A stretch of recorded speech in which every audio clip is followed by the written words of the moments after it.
Aaron Chapman, thanks for being here. Oh, thanks for the invite, man. That was unexpected.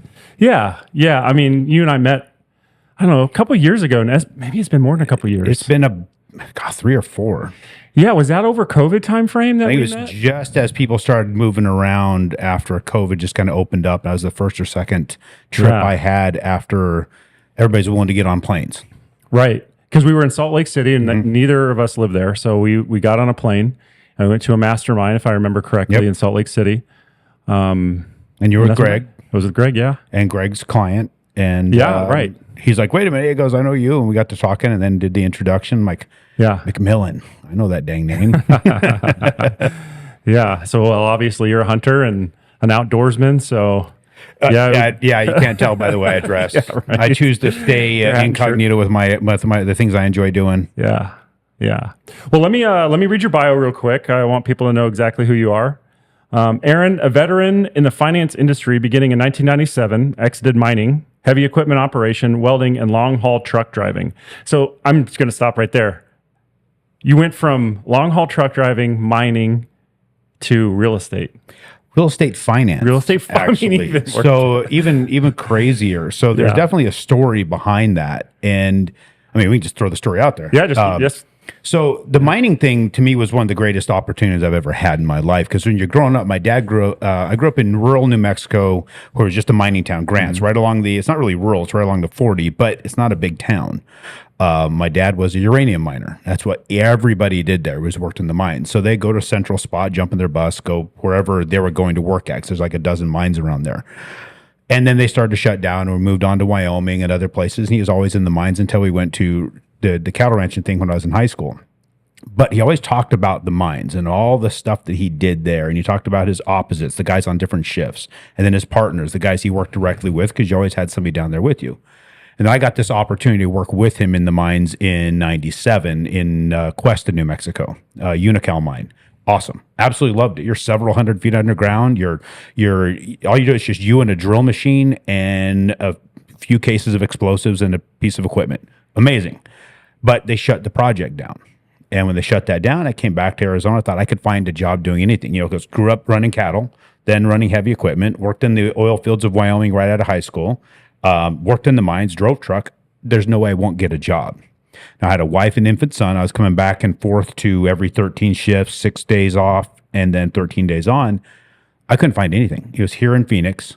I go from place to place to place and keep getting this response of being overqualified. I don't know if you guys have ever heard that bullshit word, but I didn't understand it at 23 years old.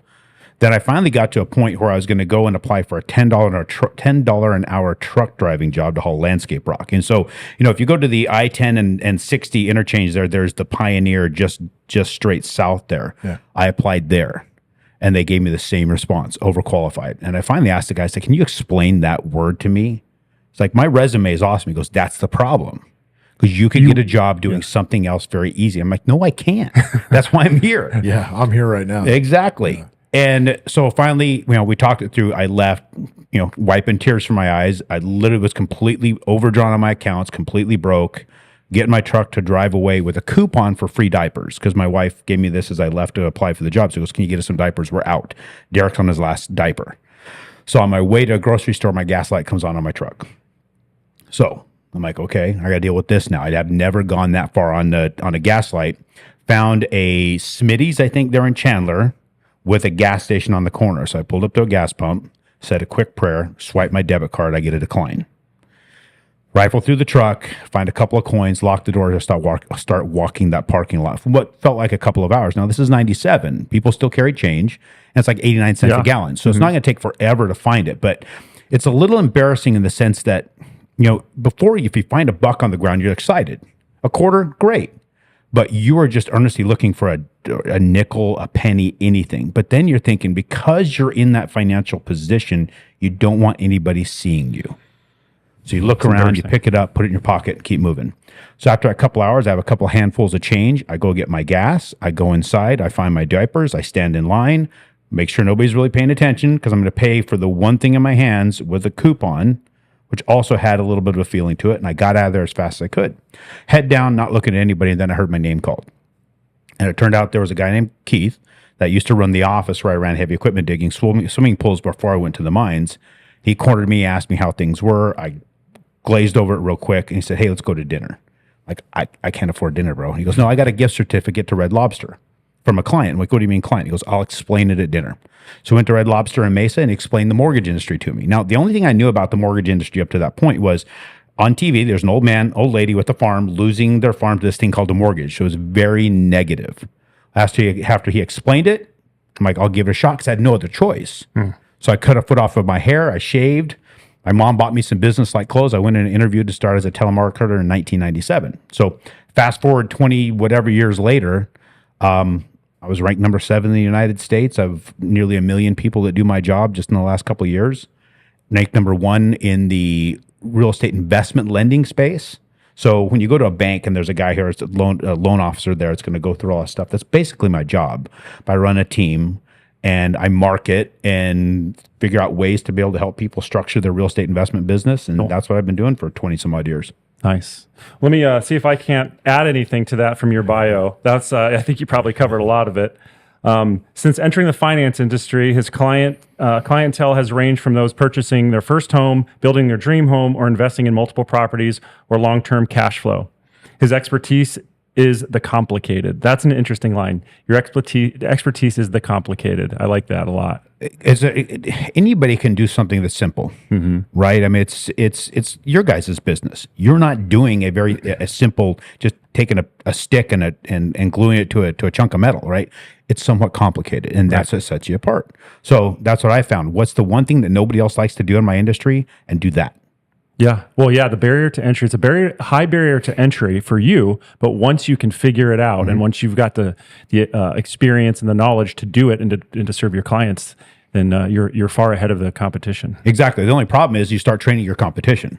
True. So once you start breaking that barrier, and there's an understanding for it, and people say, well, this guy did it and this is how he did it, or I get on podcasts and talk about it, or I train a new seller of real estate on how to work with investors, and then he trains his buddy and say, hey, this is how this guy did the loans. So the next thing you know, I'm training my competition, and the competition is getting bigger because I've been blazing new trails. I think Richard Branson had a quote about that, right? He said something like, he told an advisor of his, we train and we send our employees to school and we train them well, and his advisor was like, well, what if they compete with you? And he goes, well, what if they don't?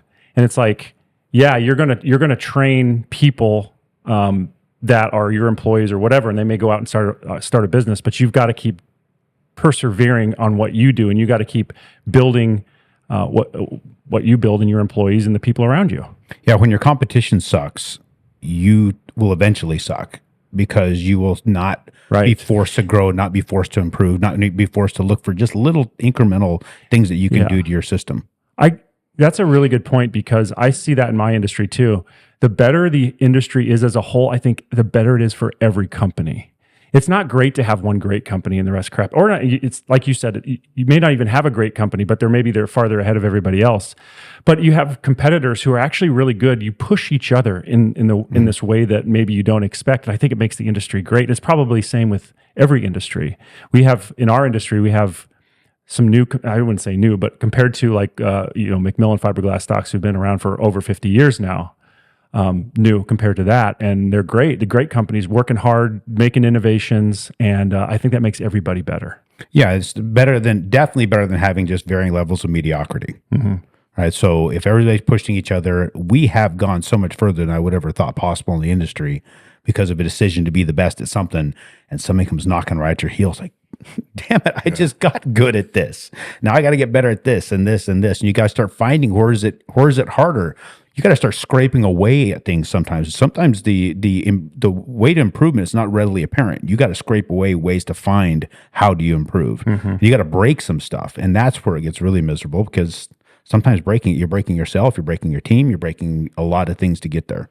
Well, I think one thing too that, you can teach somebody to do your job, right? Your actual job, but what you can't teach them is the drive, the work ethic, the desire to be the best, the desire to beat the competition. Like sometimes that's,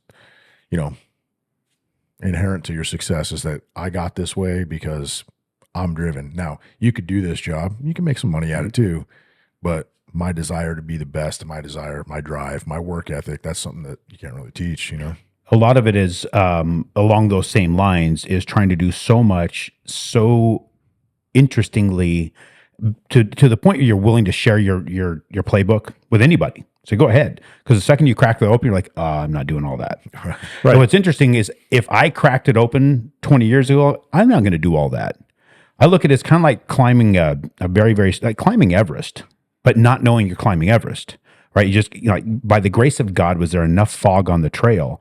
The whole idea is just kept stepping. I'm like, okay, I'm hoping I'm going to get like a level spot here sometime. You know, sometimes you get really steep, sometimes it's not so steep, sometimes it levels off, and you're just trudging along. And then as you get to a certain plateau, you can look back over this and like, damn, the canyons, the rocks, the steep, treacherous trails, the cliffs, the poisonous serpents on this thing. Had I known I was going to climb up this, there's no way I would went up this on my own. And then you look back and go, well, I've already come this far. I got it. I might as well keep going. See what's ahead. Yeah. Right. And a lot of people ask me, at what point do you think you're going to retire? I'm like, man, when I go to the grave, I'm coming in hot. I watch people slow down, retire, and then it's just over. It's over. I can't imagine that. I think there's always got to be something you want to be doing. For sure. Okay, let's keep moving on. I hope I can remember exactly where I left off here. Oh yes, his expertise is in the complicated. Presently ranked at the top 1% of an industry of over 300,000 licensed loan originators, closing in excess of 100 transactions per month. That seems like a lot. I mean, I don't know, but that seems like a lot. It can be pretty wild. Aaron is the battle-worn partner every real estate entrepreneur needs to walk through. I messed that up. Aaron is the battle-worn partner every real estate entrepreneur needs to walk through the tough parts of building a real estate investment business. In addition to a career in real estate finance, Aaron is a published author with books released and dozens of magazine articles. And we'll talk about yours. You've got a manuscript that you sent us on Red in Economics, which, by the way, might be the coolest title of a book. Yeah. It's so cool. And how you write that book, as far as like your language and how you like, it's a little bit off the normal. It was definitely that. There's the guy who wrote my foreword. You read that, Robert Allen. Yes. And Robert is one of those guys that if you're especially in the real estate investment space, you know who Robert Allen is. And the guy's extremely picky when it comes to books. When I started talking with him about it, he was like, hey, have you ever heard of this book? I'm like, no. You want to know why? I'm like, why? Because it's shit. And he'd throw it across the room. And he was like, oh, this is the guy who's going to be looking at my stuff. But the way he encouraged me to write that, and I wrote everything. A lot of people are like, hey, did Robert write that? No, Robert wrote the foreword, but Robert critiqued everything I did. Is we wanted to be sure that a person was forced to read it. You can't skim it. The other thing he told me, he says, you're going to teach lessons that people have already heard, but you need to teach in a way they've never heard before. You can't use a single cliche, nothing you've ever heard before. You can barely quote other people. You can quote some people, but you have to quote them, but never just use the same old cliches. And that's what made it tough. But I like that you had that type of response to it, is that the way the language is written, the way that you have to look at it, you're forced to have to really read it. Well, after I read it, I just kept telling, let me say this. During me reading your manuscript, I just kept saying, yeah, no shit.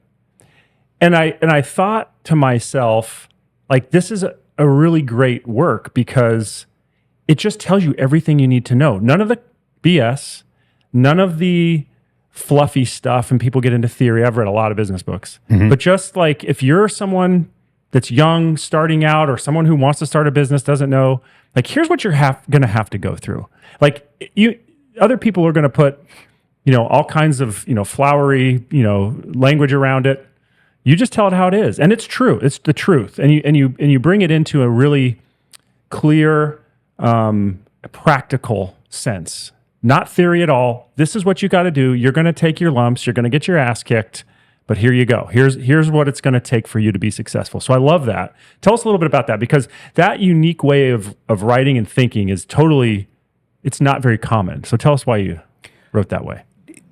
Well, I brought my kids up, and then I've had a lot of the younger generation around me that's worked for me, that has worked with me, and they ask a lot of questions. And a lot of those questions becomes like, why don't you already know this?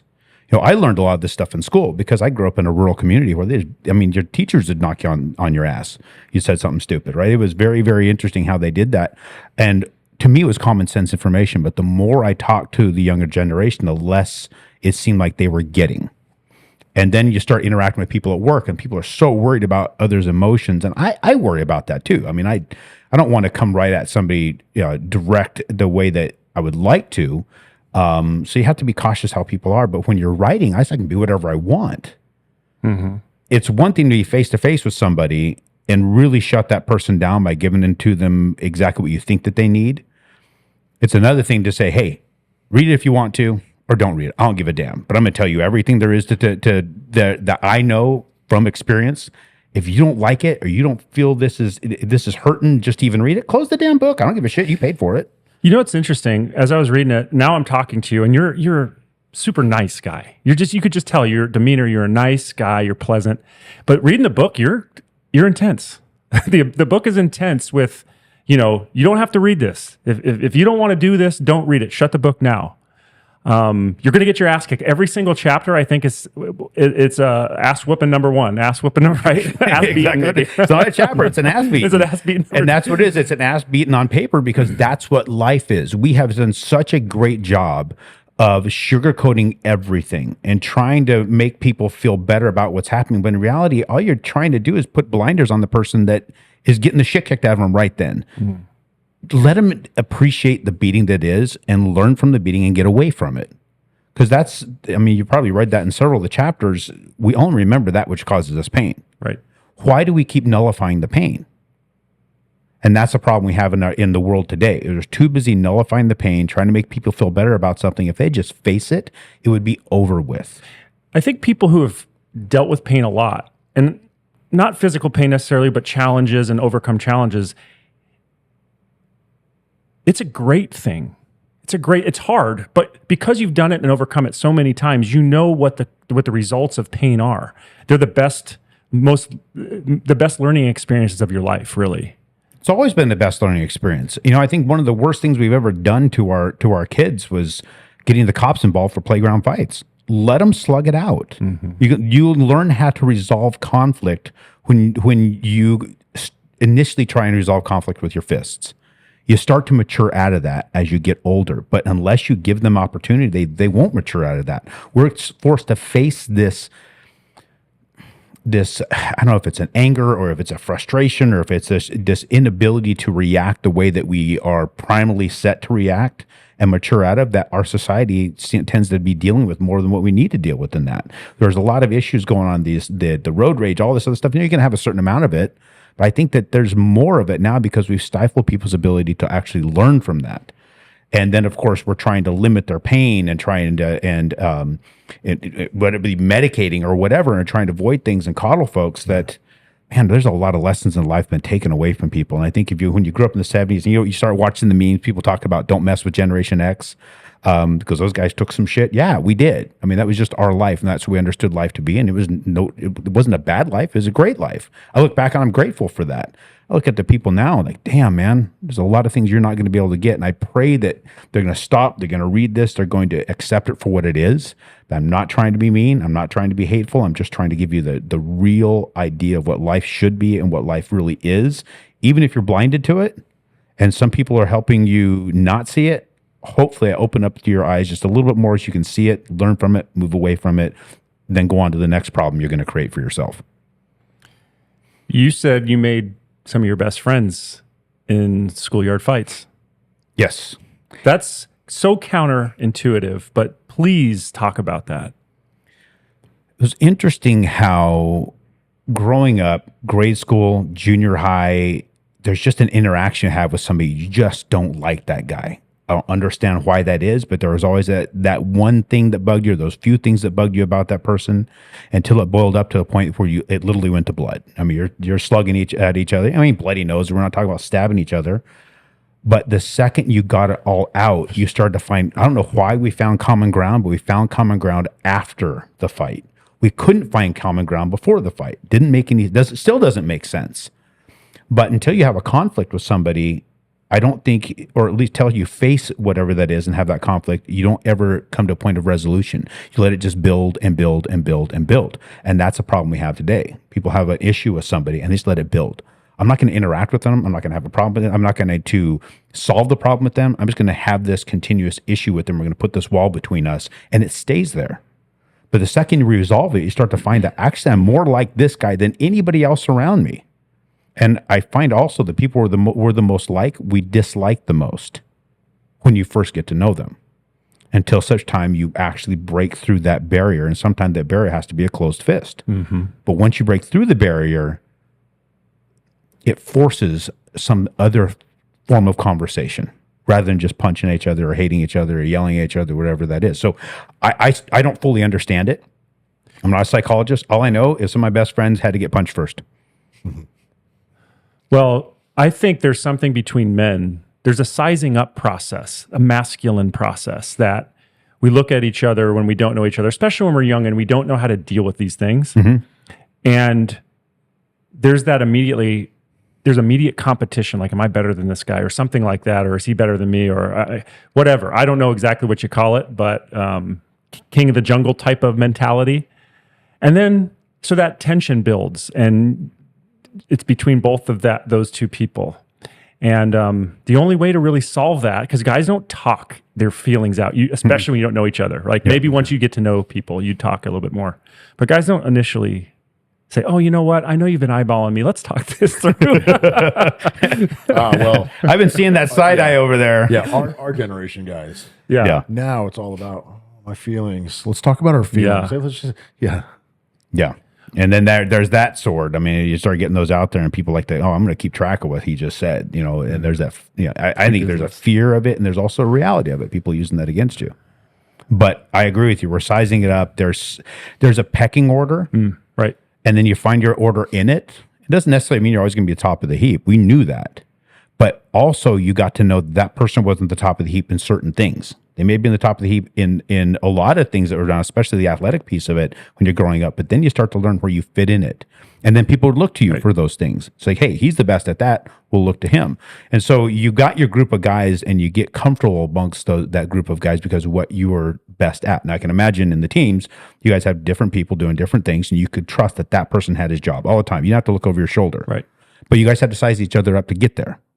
Right? Yes. I mean, people had to be assigned there. You had to just figure that person out. That's why you put them through all that hell before you get them there. Now you knew you might have had a team leader. You may have had a person who was the ultimate badass on the team, but you can say that each person was a badass in their space. You don't have to worry about it. Mm-hmm. I think that might have a lot to do with how we were and how men are. For sure. But it was just really concentrated. We were talking about something like what you had experienced. Yeah. What do you think? So in 2000, I think it was the first Obama presidency, Michelle Obama came out and initiated this war on bullying, basically. Mm-hmm. And I remember seeing that and thinking to myself that I know it sounds right, but there's something wrong with it. Kids need to figure out, like they don't know how to interact with each other yet, especially men, young boys. They don't know how to interact with each other, and they need to sometimes just get in a fist fight. They need to get bullied. They need to, because that's how you learn. Mm-hmm. And so it's counterintuitive, and most people would say, "Oh, well, I don't want my kids to be bullied." Quite frankly, I really don't. It breaks my heart, but at the same time, it's good for them. I was on the end of the bullying side, the bad end of it, quite a bit. I don't know what it was.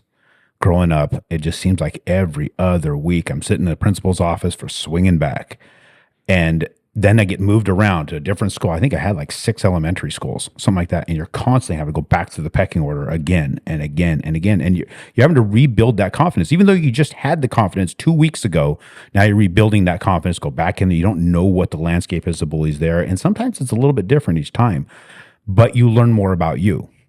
And what we start to learn as you get older, the bullying doesn't stop. It just changes. Because you got the entire world against you. We've got a mutual friend, Larry Yatch. Mm-hmm. SEAL Team 3. He talks a lot about how a person approaches these things. When you're talking about how, I just lost my thought. It's a good thing you have post, right? Yeah. We were talking about the bullying. We're talking about situation. bullying and Larry. Yeah. Larry. So you got the bullying scenario where people are coming. learning how to take. Sorry, I don't know why I just lost Okay, it. I do that all the time too. Yeah. So, well, I've had 8 concussions. Oh, really? Oh yeah. Working in the mines or what? Getting No, punched? it was a whole bunch of different things that I had to deal with when it comes to this thing. So it was cattle. It was mines didn't get me. Auto accidents, got in a motorcycle accident here, the 101 and the 202 and '08 that my memory was just completely wiped, and it would recycle every 3 to 4 minutes, and had to come back from that. So yeah, a lot of different things. So. But yeah, with talking about the bullying scenario, when you're talking about people growing, coming up from that, and you have to deal with the fact that the whole world's against you. Well, he says, going back to what Larry says. Okay, when we get back to my friend Larry Atch, he talks about to become a successful SEAL, you had to have a really, really kind of a messed up situation in the past. You had some trauma you had to fight through. But he also talked about to become a successful entrepreneur, and many times you had to have even more trauma to have had to fight through. When you start digging into the human mind of what a person's experienced. As a successful entrepreneur, you don't, because when you're going into his definition, when you start breaking down becoming a member of the teams, becoming a SEAL, you had a team behind you, right? You had training behind you, you had weaponry, you had all these resources to help you be successful. But as an entrepreneur, you're by yourself. It's you against the entire world. And you're having to build a business where everybody's trying to take it from you. Everybody's competing against you. People are getting in your way. People telling you can't do that. You got to overcome that. He says you've got to have been one who've been able to overcome some sort of difficulty in life to at least start down that path. So in the bullying field, when you're talking about a person growing up and getting your ass kicked at school, and you got people picking on you, sometimes multiple people picking on you, you finally just lose it, and you have to try and learn to overcome. That's a skill set that's needed later in life, especially for an entrepreneur.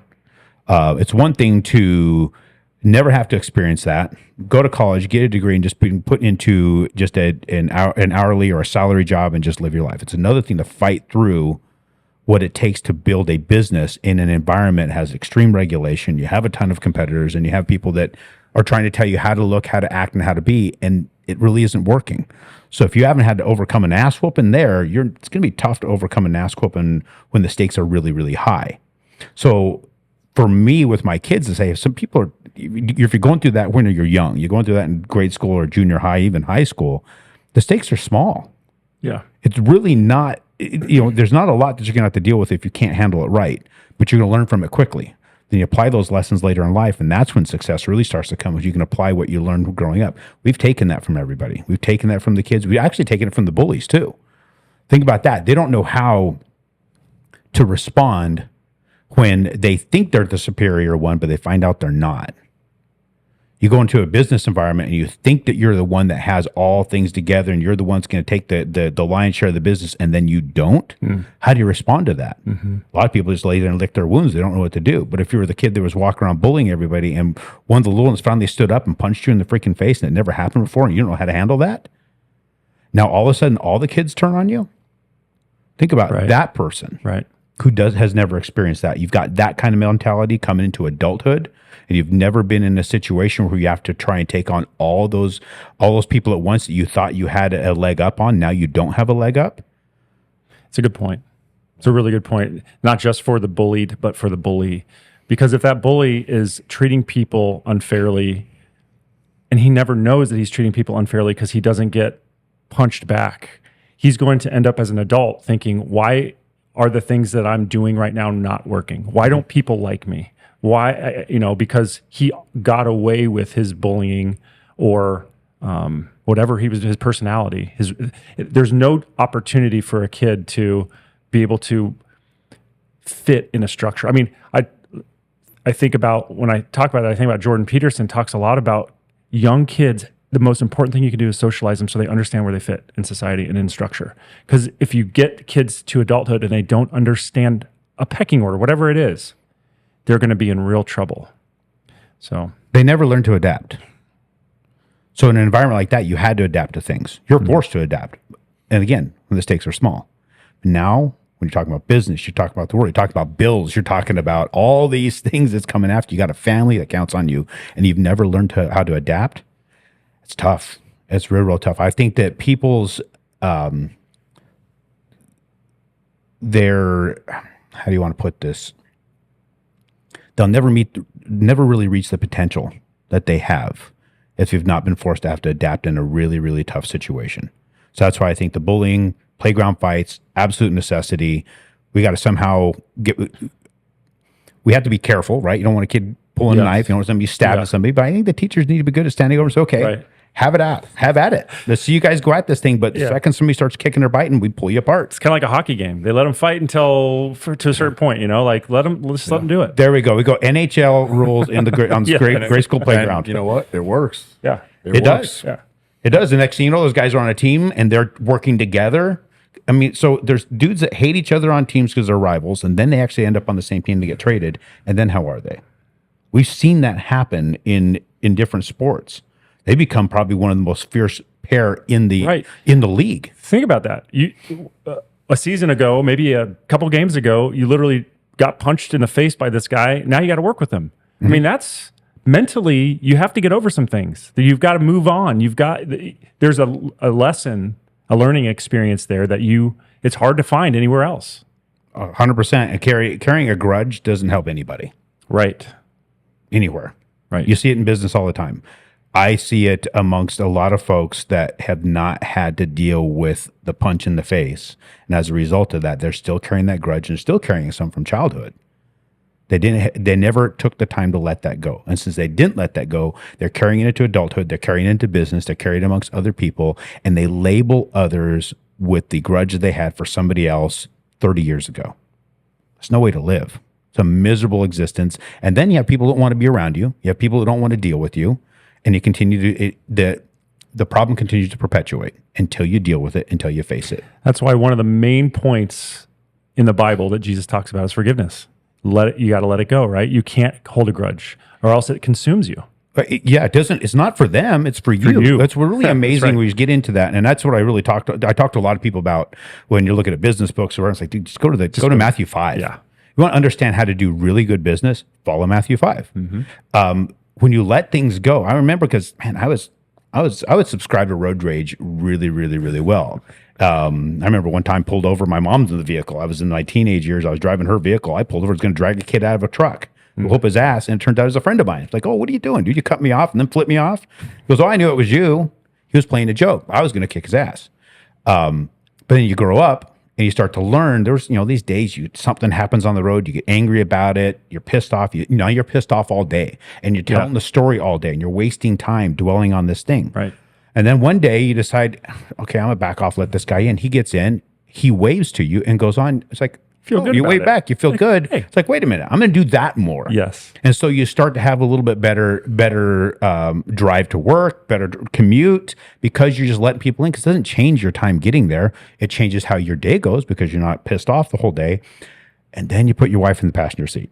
And she wants to yell at everybody. I'm like, wait a minute, I'm trying to be cool here. You're going to yell at this guy. And she wants to yell at you. Exactly. And you're letting him in. So don't let that sucker in. Telling you when to break. Exactly. So not that, not that it's that bad. Yeah. It's just, sometimes, your passenger is not, and I talk about that in the book, you got to learn to master the passenger seat. So you don't have control anymore. You got to learn to give control away to the people who have it, and do with the time and that you have to continue to benefit you and benefit something else instead of getting so focused on stuff you can't control. But yes, forgiveness is 100% for you, not for them.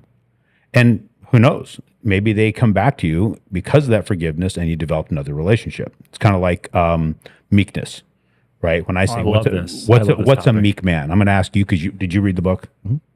Well, this sucks. I'm just like, so most of the time you'll ask somebody, what would you say before you read the book you would picture a meek man to be? Someone weak.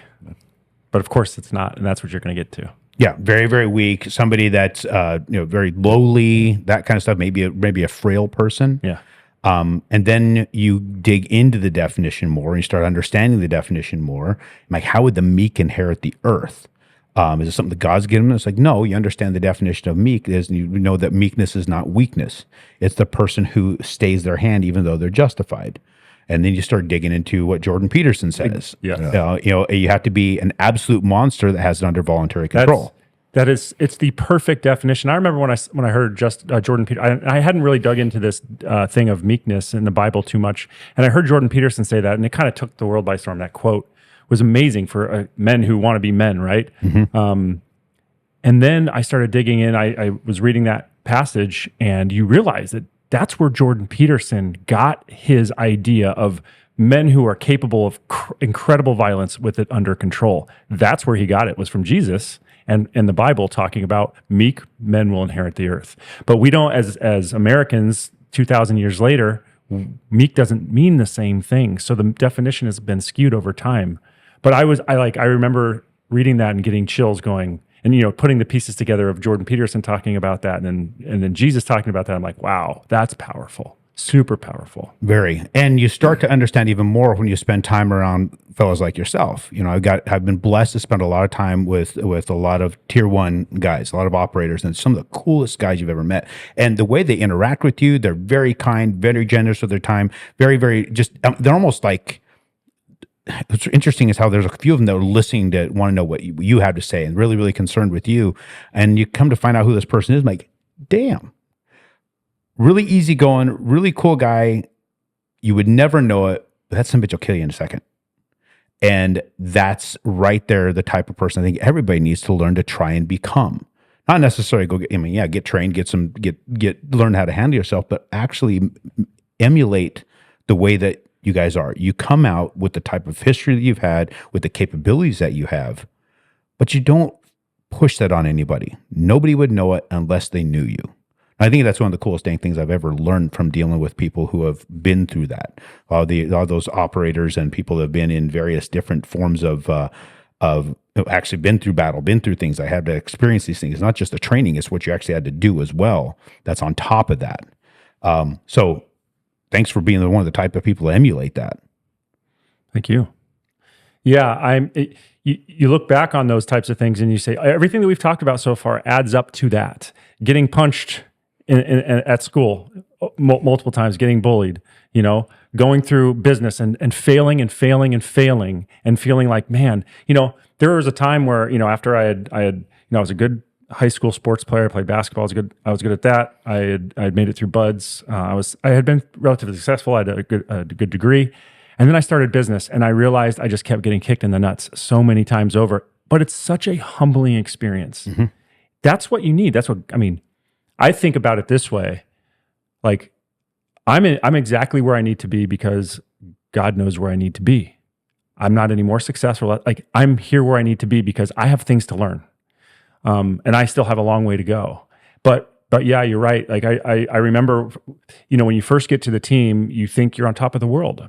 And you realize when you get there, there's guys who have been there for 20 years and they'd already done what you've done 20 years ago and plus 20 years of war. Mm-hmm. Or 20 years of being a team guy, and you're like, I'm not quite as cool as I thought.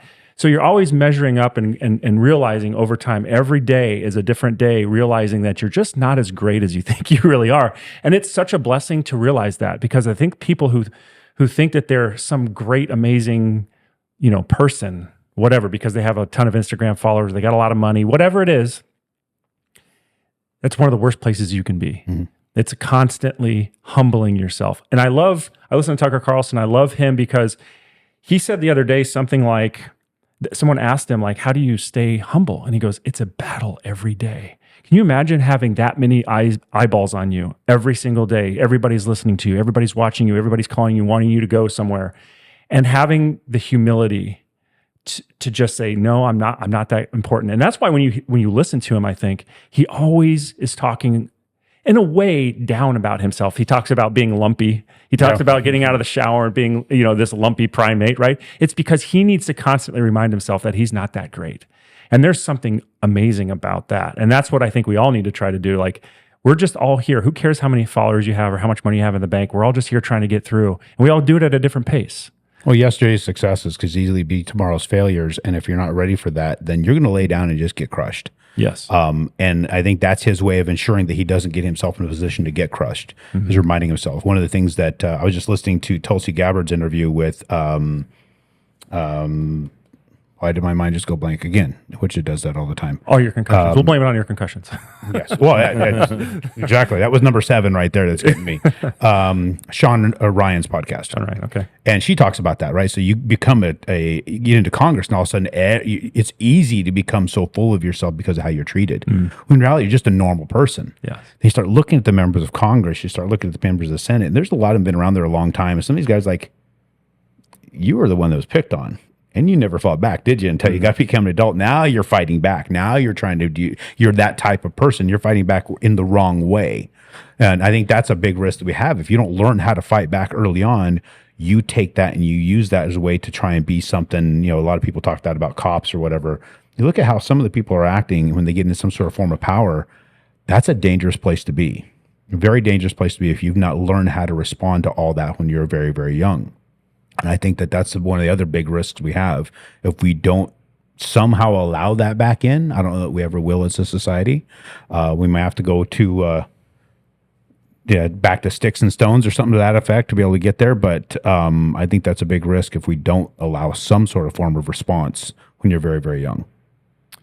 Well, think about politicians. I like what you said about that. I want to stick on that because politicians, especially the ones who've been in power for a long time, some of them have been in power for 4 to 5 decades. And when you've been in power that long, when you're a congressman or a senator, everybody wants you for something and you feel powerful, you feel important. And I feel like if you never step out of that role, that goes to your head. I mean, it almost can't help but for that to go to your head. And that's, it's a good, I think that alone is a good case for term limits. But I mean, John Kerry had said something a couple of weeks ago about how the First Amendment was a roadblock for him. I'm like, dude, you've been in the Senate or whatever you're doing for too long. You're out of touch, bro. You're out of touch. Just because it's inconvenient for you for other people to have opinions. And when you're in a position of power, you can get yourself in trouble. And that's why business is great too, because you're at the top if you're a business owner, but you're also at the bottom because every single one of your customers is your boss. Well, that, and in business, like in my world, it's we operate in months. So 1 month you're the top, the next I could be the top for like the year, but I can have months where I'm not the top anymore. Right? So it forces you to, wait a minute, we sunk a little bit, you get back at it. These guys that you're talking about that's been in office, or a lot of them got into office and maybe have never experienced what it's like to actually have a physical confrontation with somebody. They don't realize, and I realized this in Wyoming when I left high school, went to Wyoming, work in the oil fields. You had the guys who were the bosses and the engineers, and then you had the guys out there doing the work. And if it wasn't for the fact that there was a paycheck involved, there would be a completely different dynamic out there in the middle of those plains out there in the middle of Wyoming. Those guys got mad. It's those big sumbitches out there doing the work definitely had a physical advantage. And when you're talking about just in masculinity alone, they had the advantage. But because these guys had the job, the title, and had the ability to sign the check, they had the advantage just because of that one little thing. They had a degree and they signed the check. You take that away, and then what do you have? And so when you're talking about the veneer of society being this, this very, very thin thing, that changes it all. And the individuals who have sat there in that position of power that have got completely tone deaf to the people they represent, that's a thin razor's edge that they're walking on. And for some reason, they failed to know that or realize it because of the insulation that they've been provided by the people, the very people who could actually take it away from them. Yeah, we're very top heavy with people who have all these fancy degrees that don't really contribute. That don't know how to practically apply it. If you look at the jobs report, so I'm big into really looking at economics, looking at what's happening in the market, what's driving interest rates. That's where I focus all my energy and time, is what's driving interest rates, so I can break that down for my clientele. So I have to put out a YouTube breakdown twice a week at the minimum of what's driving that. And you start looking at the jobs report over the last couple of years, and you start seeing 200,000 jobs created. And we know there was a lot of fictitious bullshit in there. They're making up a lot of it to make it look like they were government jobs. Most of those were government jobs. 50,000 a month were government jobs. Yes. And that's exactly where I'm leading with this. So you consider that, and all these jobs that are within the government, whether it be federal or local or state, how is that helping our economy? It's not. It's the opposite. It's completely taking from you. Might as well Taking put people on welfare, right? yeah. So, and supposedly they're doing something, but a lot of them aren't. I have a very good friend of mine who worked at the Pentagon. He says what happens when they create new departments or they get new agencies, they spend probably 40% of the time, and I'm ad-libbing here on the number, just figuring out how to stay in existence and not get wiped out because of the lack of need for them. So it's kind of like middle management. You got to create problems in the system so that way you have something to solve to show that you're part of it. So I'm really excited about Vivek and Elon being in this new role that they say is new, but it's not really new. I know other presidents have tried it, but they couldn't get it past Congress, couldn't get it past the Senate to actually literally limit some of these things. So if you've got those guys that can go in there and look at the efficiency of the government and start cutting this back from 270 some odd departments down to 99, we're going to have a massive, massive jobs problem. But we might have a great opportunity at growth within the United States, within the private sector, by limiting what we bring into the United States, by tariffing the hell out of those things coming in, but forcing ourselves to have to grow internally would probably be a cheaper price when you're not having to pay the tariff, but you're also creating jobs in the United States instead of taking revenue and taking resources to be able to fund something that's doing nothing to build something up. So I'm really excited to see if this works. I just pray it does. I think it'll only not work if somehow the Democrats and the media can plot against it and be successful in that. I've been in business long enough. You probably have too. Your company can get fat. Mm-hmm. And you don't know it, but you think you're adding people, you're adding stuff because you're trying to grow, whatever. The best times are always when you cut, when you start to lean out. You get more efficient because it forces you to get efficient. You make more money because now you don't have as much overhead. I cannot imagine. I mean, the government is so fat.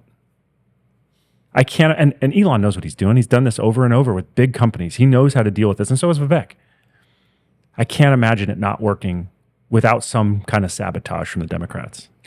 I can't imagine them not trying. It's kind of like, I look at that whole thing, what you just described is a lot like the guy who's going to get evicted and get his truck repossessed. Right? He's hiding from the tow truck, driving around, but he can get really, really, really busy and work really hard to fight against it. Start pouring the coal to it to get enough money together to try and save his truck and get his rent paid. And then what does he do?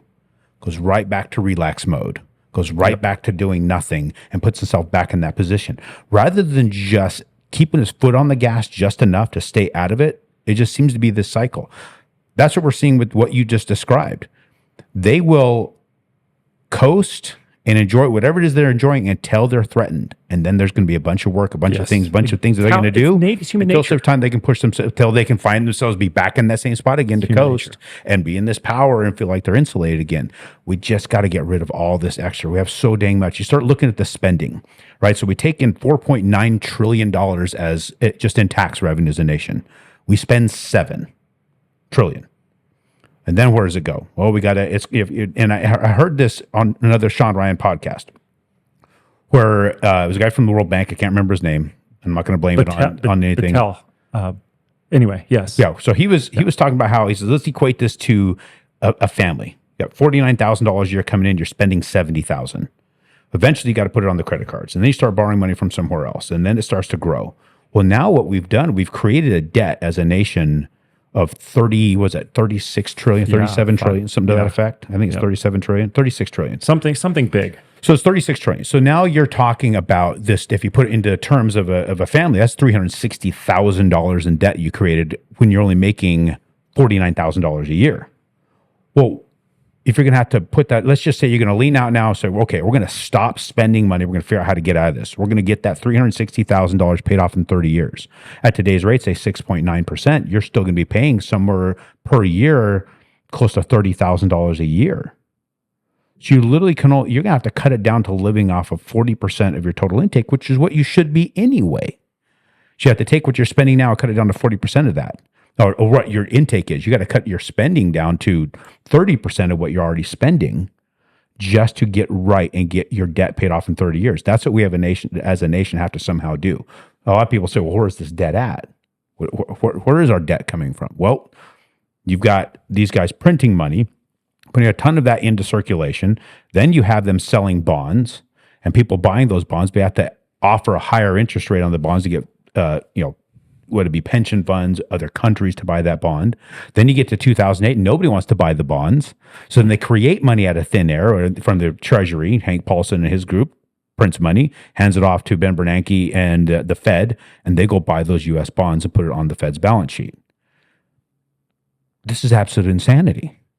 And it just kept going and kept going and kept going until 2021. Now we're sitting at this enormous inflated debt. We're not taking in enough. So then what we got to do, we're listening to the people bitching in D.C. saying we've got to up taxes. That's not going to solve the problem.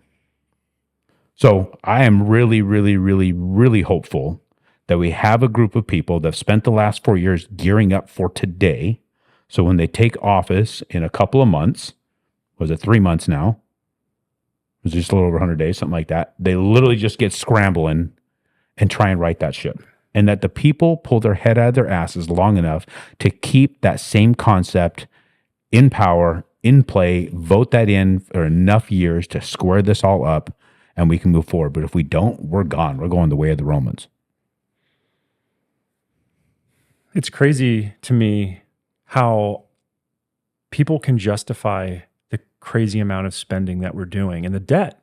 I mean, you get these, and I've had people that I know personally, you see it on TV. Oh yeah, the debt's not a big deal. Yeah, I know we're spending more on debt service than we are on our whole defense, but that's not a big deal. Not a big deal. Like, and I think to myself, there's just something wrong with that. Like we talked about with the bullying, the anti-bullying from Michelle Obama. There's something wrong with that because you know what I know?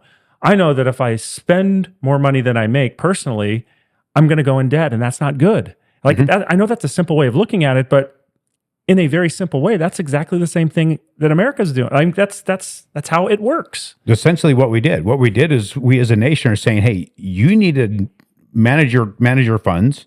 You need to take care of yourself. You need to pay your debts, and you need to make sure you're paying your taxes. But we, as an institution, and companies, they'll go after companies that are too heavily leveraged, put themselves in that kind of position. What does the U.S. government do to companies like that?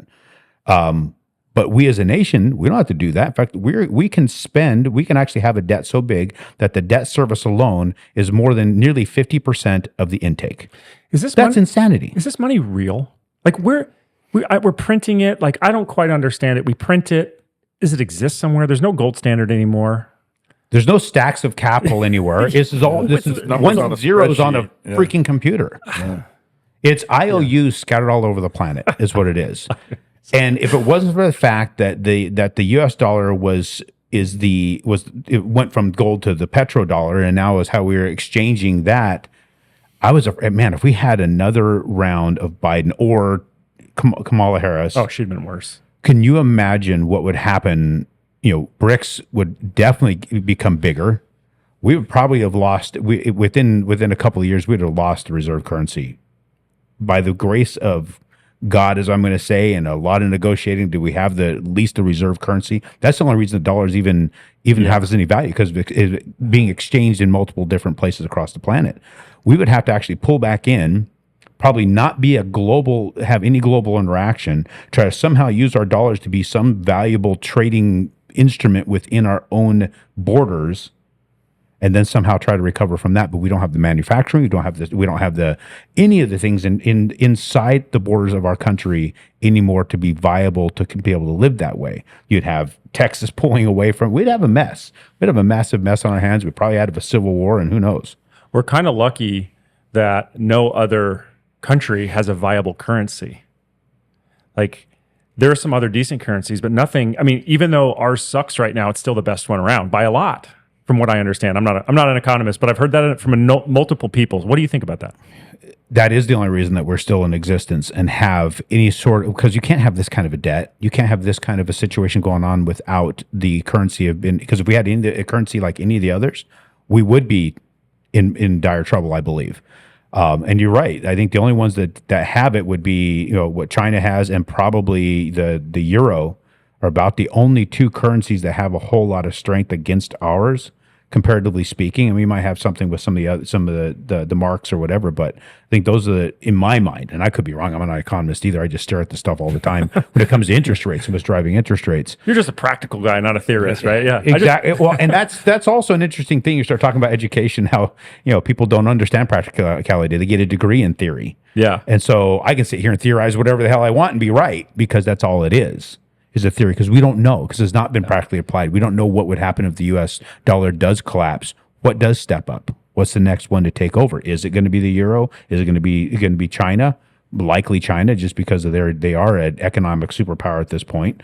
Or it could be the BRICS. Just all the fact we have multiple nations coming together behind one currency. Who the heck knows? I just hope the hell we don't have to see it.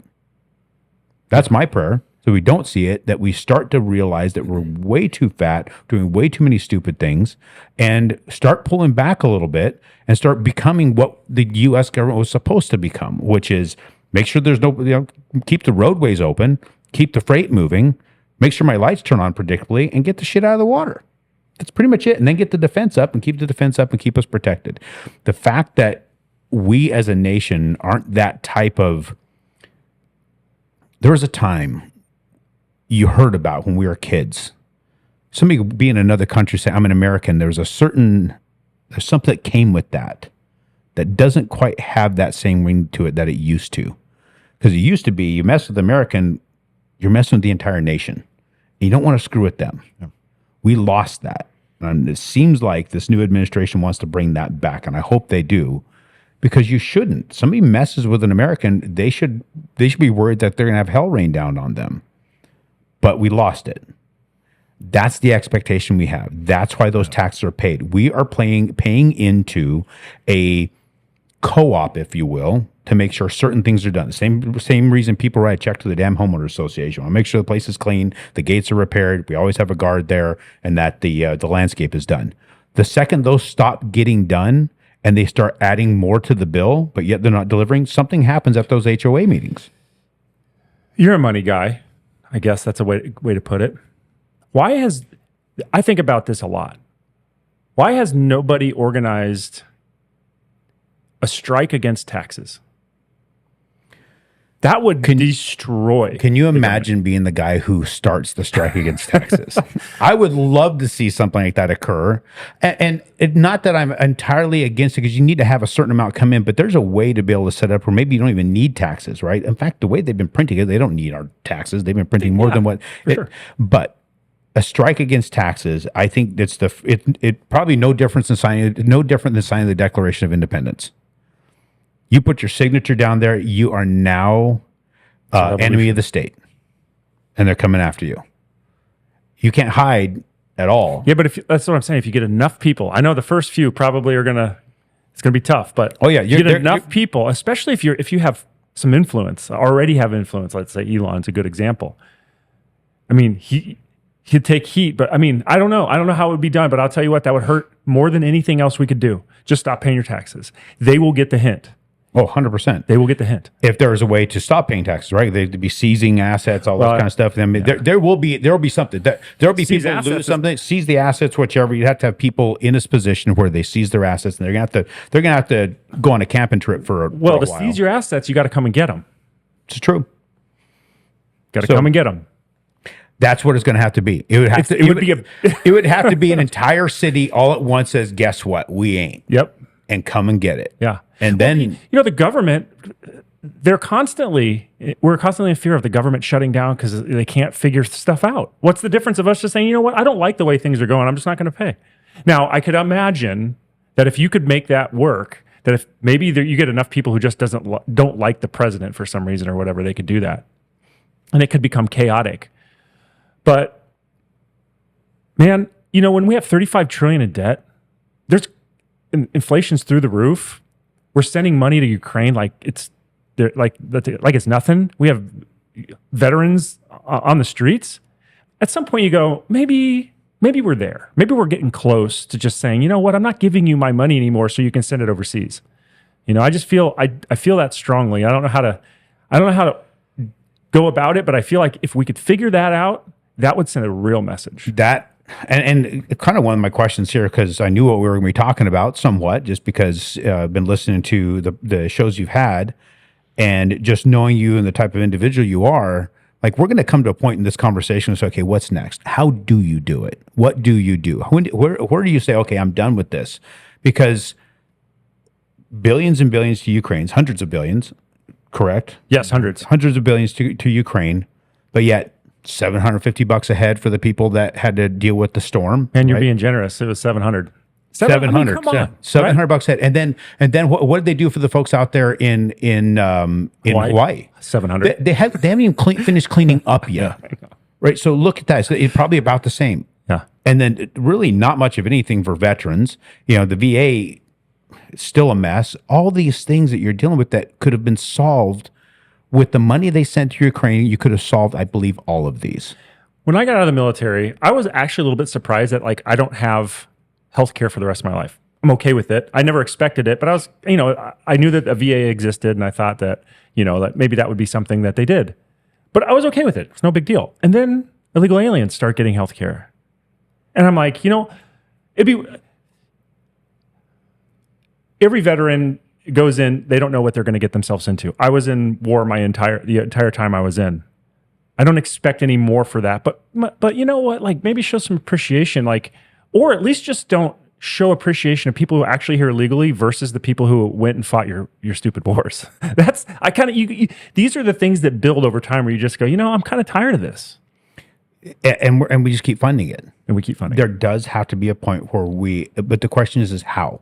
How do you do that when it's an electronic world where they just take what they need to take? How do you do that? How do you say, well, something we are done? Because it used to be you could do that. You just don't buy their bonds.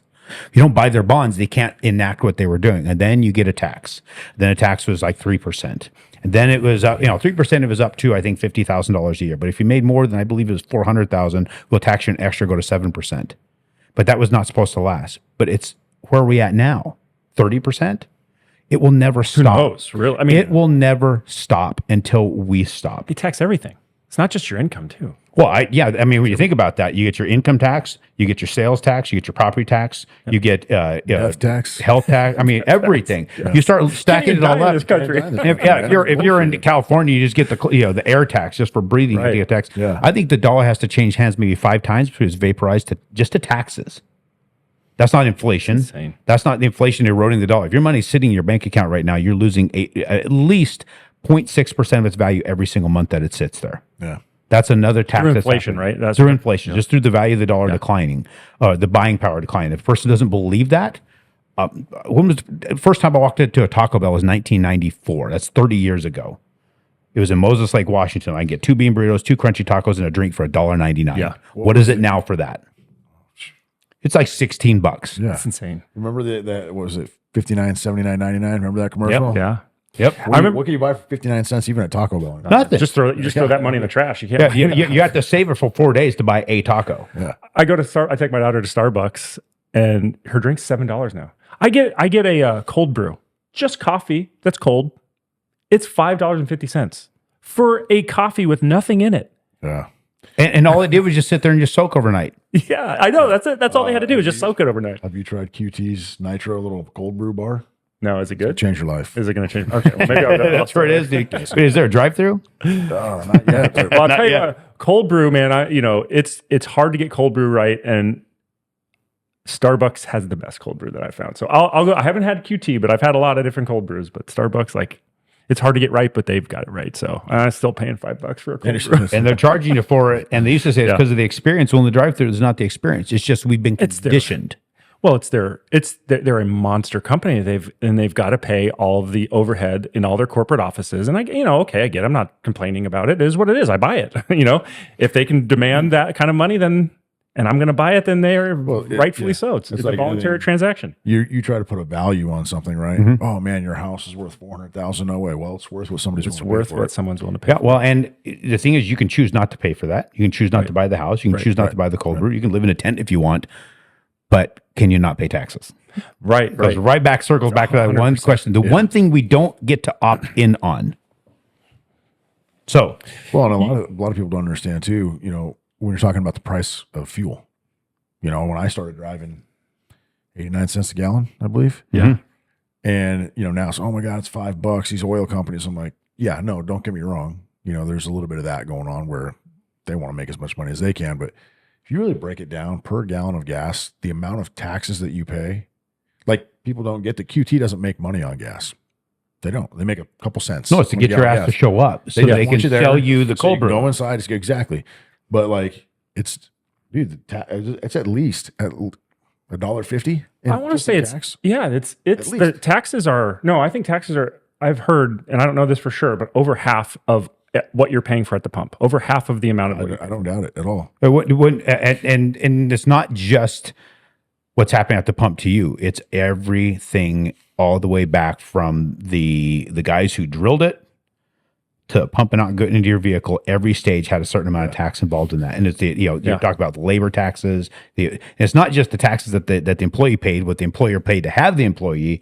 It's complete madness. And the fact that we don't have enough money to run this country with all those damn taxes on every single movement that anything makes, any product makes, is complete insanity. Yeah. And for anybody to believe that we should be okay with what's going on and that we have these champions in Congress or the Senate screaming for more taxes on the rich or whatever, it never happens there. It always trickles down to the lowest common denominator. And everybody who wants to villainize the rich is completely insane to me. My dad used to always tell me, he goes, I never got a job from a poor man. That's right. Yeah. So that's right. That being the case, when you come to that realization, quit villainizing these guys that became successful. Quit villainizing these guys that built industry and built businesses and became something.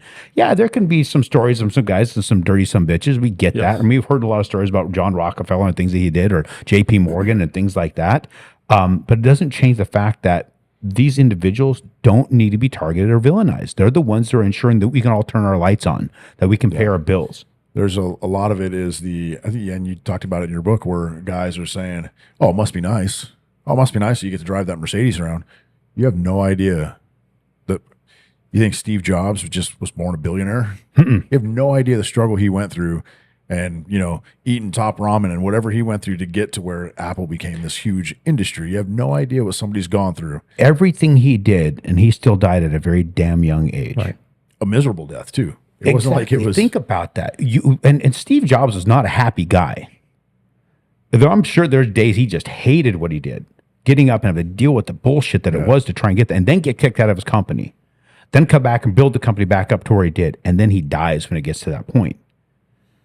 It's absolutely miserable what it can be to become successful, and sometimes the only real benefit you get now and again is a dinner out with some cool people and just have a really, really expensive steak. Yeah. That might be the benefit, the only great part of your day. Or you get to put on a really nice watch. You get to drive a nice car. But after you get it, doesn't matter. It's working your way towards it. It's where the benefit comes and the joy comes. The second you get it, the joy is gone. Well, but so now you got to go after something else. And that's the big point is, like you said, earning it. Right? They earned it. And we have this culture in America now where we go, oh, must be nice. Yeah, cool. You get to do all these fun. And we villainize somebody for earning it. And it's like, you have this entitlement of, well, yeah, let's just tax that guy. Why? He worked. You're not willing to put in the work. Clearly, you're working at Walmart, and that's whatever you're working. But and God bless you if that was your plan. Yeah, it's like, hey, there's the local Walmart. I get there. All I want to do is watch my games on the weekend. I've got this little apartment, my little place. Everything's paid for. Awesome. Yeah, I think that's great. Go do that. Work your plan, but don't quit. It's when they say tax the rich or pay your fair share. It's not about these.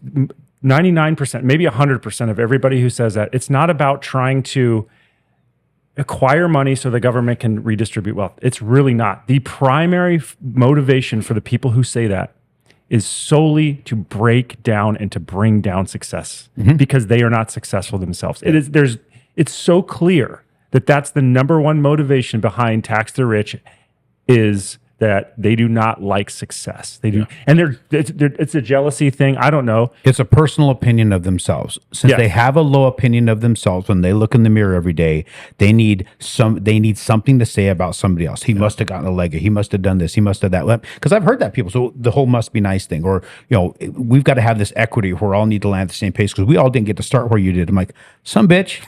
Did you wake up on August 9th with no memory of what happened the day before? The inability to use your legs, memory recycling, you're laying in a hospital bed, and you just lost everything. I came out of that. I went in that hospital worth about $3+ million. That's not rich, but it was doing very, very well. 190 pounds. I was a marathoner. I was a mountain biker. I was a rock climber. I wheeled out at 156 pounds with a negative net worth of $1.5 million. And my memory recycle every 3 minutes. That's where I started. If you want to get to the start, I've started several times in my life, but that was the most recent extreme start. If you're telling me that I had a leg up, kiss my ass. Because I had to start from there. And then I had to crawl out of that and build an industry back that was completely obliterated. I stayed in the industry from 2008 in the banking industry of all damn things, the mortgage side of it, and the mortgage side for real estate investors. And I had to build from there and keep going and keep going. And we're still constantly, you'll have some failures, you got to go back up. Failures go back up. This is a tough time to be in the market right now. We're doing the industry, we're doing the type of thing we're doing. We're constantly getting our ass kicked. Constantly got a new competitor coming in and trying to take it from you. When people start telling me that kind of crap, man, you want to go back to the playground. Just whoop their ass and say, you don't understand. And if you could just start getting right with yourself for a couple minutes and realize that you need to find happiness in what you have, happiness in what you're doing, and quit targeting everybody else, focus on you, everything will change at that point. I had nothing but to focus on me. The only focus I had at that point was to learn how to walk. Yeah. And then from there, I had to, okay, how do I concentrate on my brain? How do I do this? How do I do that? And next thing you know, you've achieved some things. Just focus on one thing at a time. But they're so busy looking at everybody else, trying to tear everybody else down because they can't stand themselves. Yeah. And until they adjust their mindset, that's just always going to be the cycle they live in is, well, it must be nice. Well, yeah, do something, man. Get off the couch. Come on. Like, stop taking the handouts. You know, I mean, there's plenty of people that are willing to put you to work and plenty of people like yourself that are willing to mentor other people. Like, hey, dude, like I started out like that too. I'm willing to show you the roadmap. Like literally the playbook, I want to give it to you. Yeah. Here it is. Your work ethic, your drive will help you succeed. But I'm giving you like this is the map I used. So there's plenty of people willing to do that for people, but that successful people want to give back. Yeah. I mean, that's this joy that you have when you're successful. Like because what you said, once you're successful and you have money, like money is not making you happy, right? What actually makes people happy is helping other people. That's really true happiness. That's from the Bible, of course, but we know that inherently, right? When you're on your own, working your butt off, yeah, the journey's fun, but once you get there, you realize, man, money in the bank, these nice cars, that's not what life is about. It's about helping other people. They want to help other people. They want, and especially in their, like if it's in their field or if it's about business, like if I can give back to someone, there's no more greater joy than some young person eager to listen and learn. Yeah. One of the greatest experiences I've had to that point is not the monster paychecks, not the business that's growing, not the awards. In fact, I don't even have an award anywhere. I've gotten tons of them over my career. I don't know where they are. That's like I've never put one up. It's the person that called me up with tears. You can hear it in her voice that she now has an opportunity she can actually see retirement. She worked as a social worker in Southern California for the state and thought she was going to do that till she died. But now because of how we taught her to buy investment real estate and finance investment real estate, she goes, I can literally retire. But I'm choosing to continue to work because of the work that I do. Yeah. That to me was the absolute best part of it, of what we do. We get those intermittently, and that's what gives you enough energy to move on to the next thing and take on the next problem. Because that's all life is. I talk about that in the book. You're weathering a shitstorm, going into a shitstorm, or coming out of another shitstorm. Your entire life is nothing but problems. And until you get used to just taking on problems and evolving from problems, your life is going to suck. Yeah, write that down. That's a good lesson. You have to understand. Yeah. Are we recording this? Yeah, I know. I hope so. Yeah. Do we check the lights so they flash? Yeah, no, I mean it's the life lesson, man. Life is going to suck. And until you can figure out how to be happy through the sucky parts and realize that on the other end and work hard, and on the other end of those sucky times is the best learning experience and the biggest joy that's what life is about. And that's what you're going to talk about most when you get older. Yeah. Is you're going to tell your grandkids about that and your great-grandkids if you live that long. It's sitting, I try and look at it as you're sitting around a campfire having a conversation. And every time it's a good one that people shut up and listen, it was about some really shitty scenario that was being overcome that this person had to wade through, because you're learning about the lessons of life and how you get to those problems. Those are all the best stories. You never hear the great stories. The great story is not the guy I watched the game the other night. My team won, and I was eating Cheetos. That's not a great story. No. Nobody wants to listen to that story. Nobody cares about that story. Yeah. They want to hear about the problems. The more you have, the better stories you have, the better your campfire is going to be. And that's all life is. Is like if you have a great campfire experience at the end, Yeah. then you had a good life. And nobody, and we all sit here and go, I don't want to struggle, right? You want to comfortable. I want my kids to be comfortable. But then on the flip side of that coin, it's like I said, all the best stories, everything that I've ever gotten that I've had to work my butt off for, I go, and you can sit back and look, go, damn, dude, that was pretty awesome. I did that. Yeah. I made that happen. And that's just going, oh, well, somebody gave me $1 million and I bought a really cool truck, a nice house. And it's like, I got this cool stuff, but like, whatever. But the stuff that you've worked for, the stuff that you've blood, sweat, and tears that you've really, I told this story thing. My buddy had a car that his parents gave him. Dude, we jumped the shit out of that thing. We destroyed that car. I did not get a car given to me. I had to work for it. And when we get in my car, it's like, dude, let's go out to no, we're not taking this truck in the desert, dude. Not happening. So I worked for it. I earned it. I appreciated it. And yeah, man, it's like the struggle it's talked about in a negative way all the time, but really it's like, that's the only way to achieve positive. Yeah. It's going, I love to hunt, if you can't tell. The best hunts that I share the stories about are the really, really hard, miserable ones. Grinders. Snowing or you're getting your ass kicked or whatever. I've been to the hunting ranches where you just sit in the tower and wait for whatever to come by. You're shopping. You're not hunting. You're going to pay a lot of money to have a cool trophy and some meat. That's really what you're doing. Where the ones where I went with Larry Yatch, we went to a bunch of our other friends, 7 of us. We got dropped off in Alaska, just got dumped off in Russian Mission. We had to find our way at that point with some of the locals, and they weren't that easy to deal with. And we got 6 moose in 6 days. And it was just nothing but working your ass off the whole time. You're freezing your ass off. The natives did not like you.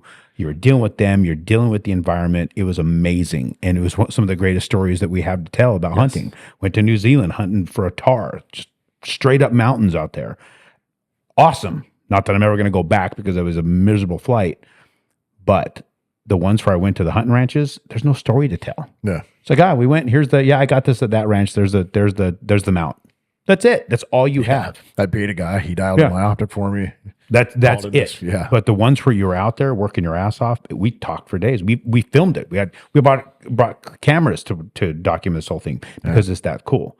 And that's where when people wrap their head around the fact that life is designed to kick the shit out of you and keep kicking the shit out of you, and you got to get back up and keep moving, they're not going to have a great experience. I'm of the opinion, and it's in the book, that there's this invisible, ominous foot that wakes up every morning, and it's there to just kick your ass all day long. I believe mine wakes up at 7:30. So I get up at 4:30. So I'm ahead of it. I'm already moving. I'm already getting things done. So when it starts swinging, I'm way out of reach. But now and again, it still catches me. And when it does, it'll propel you. You'll hit the ground. And if you bounce up and get moving, you're way ahead at that point. But if you lay there and lick your wounds, the whole world catches up and it passes you. So take advantage of the ass beating, because the ass beating actually propels you and helps you. Now, there's those people who get up every single day at 7:35 and they can't get ahead of it. They're just getting their ass kicked all damn day long. Get up. Have a plan. Execute on the plan. Do something valuable with your morning for you, because the world's going to take you over all damn day long. Nothing belongs to you during the day. Yeah. Well, from a physics perspective too, entropy is a concept where the world always tends towards chaos. And that's whether it's you and me or the entire universe will tend towards chaos. And our job, the only way you can reverse that is through work. Actually, there's a physics equation and a physics thing called work. It's kind of, I've never heard that. Yeah. And it's in the entropy equation, but if you put in work, it's kind of like force. It's been too long since I've been in my physics degree, but it's kind of like force. If you put work into a system, that's the only way you can reverse entropy. And so it's the same thing. So from a scientific perspective, or from just a practical perspective, like you're going to get up in the morning and you're going to get your ass kicked because the world, the universe is working against you every single day. You have to build routines, build structure so that you can operate within this world and to overcome that entropy, that entropic force every single day. It's an interesting concept. I've never heard that. Yeah. Never knew that existed. Never thought you were a physicist into physics. Yeah. Well, they didn't teach that when I got my physics degree back when I was, the theory of relativity, all that stuff. But it's like You're building rockets, all yeah, that kind I of was, stuff. but like the concept of, and everybody says it is just when I got ahead, man, I just got ahead, and then the bottom fell out, or it just got ahead, car accident, just got ahead, and layoff. It's like that's kind of Isn't that the way it freaking happens though? Just when you've achieved something, all of a sudden, bam! It's like done all this. Everything was going perfect 3, 4, 5 years. It's just, and I'm stacking up this, I'm stacking up that. I've got, even right now, I've got money in multiple different investments because I wasn't getting caught like I did in 2008, where literally I was just, I was making plenty of money. So as fast as I could shovel it out the back door, it's coming in the front door. I didn't have to worry about anything. But then it shut off. I'm like, okay, I'm not doing that again. So I was taking a significant amount, investing it here, investing it here, investing it there. It's all supposed to pay off at a certain time. Wouldn't you know it? Not a damn one of them is getting paid off when it's supposed to. It's being extended out.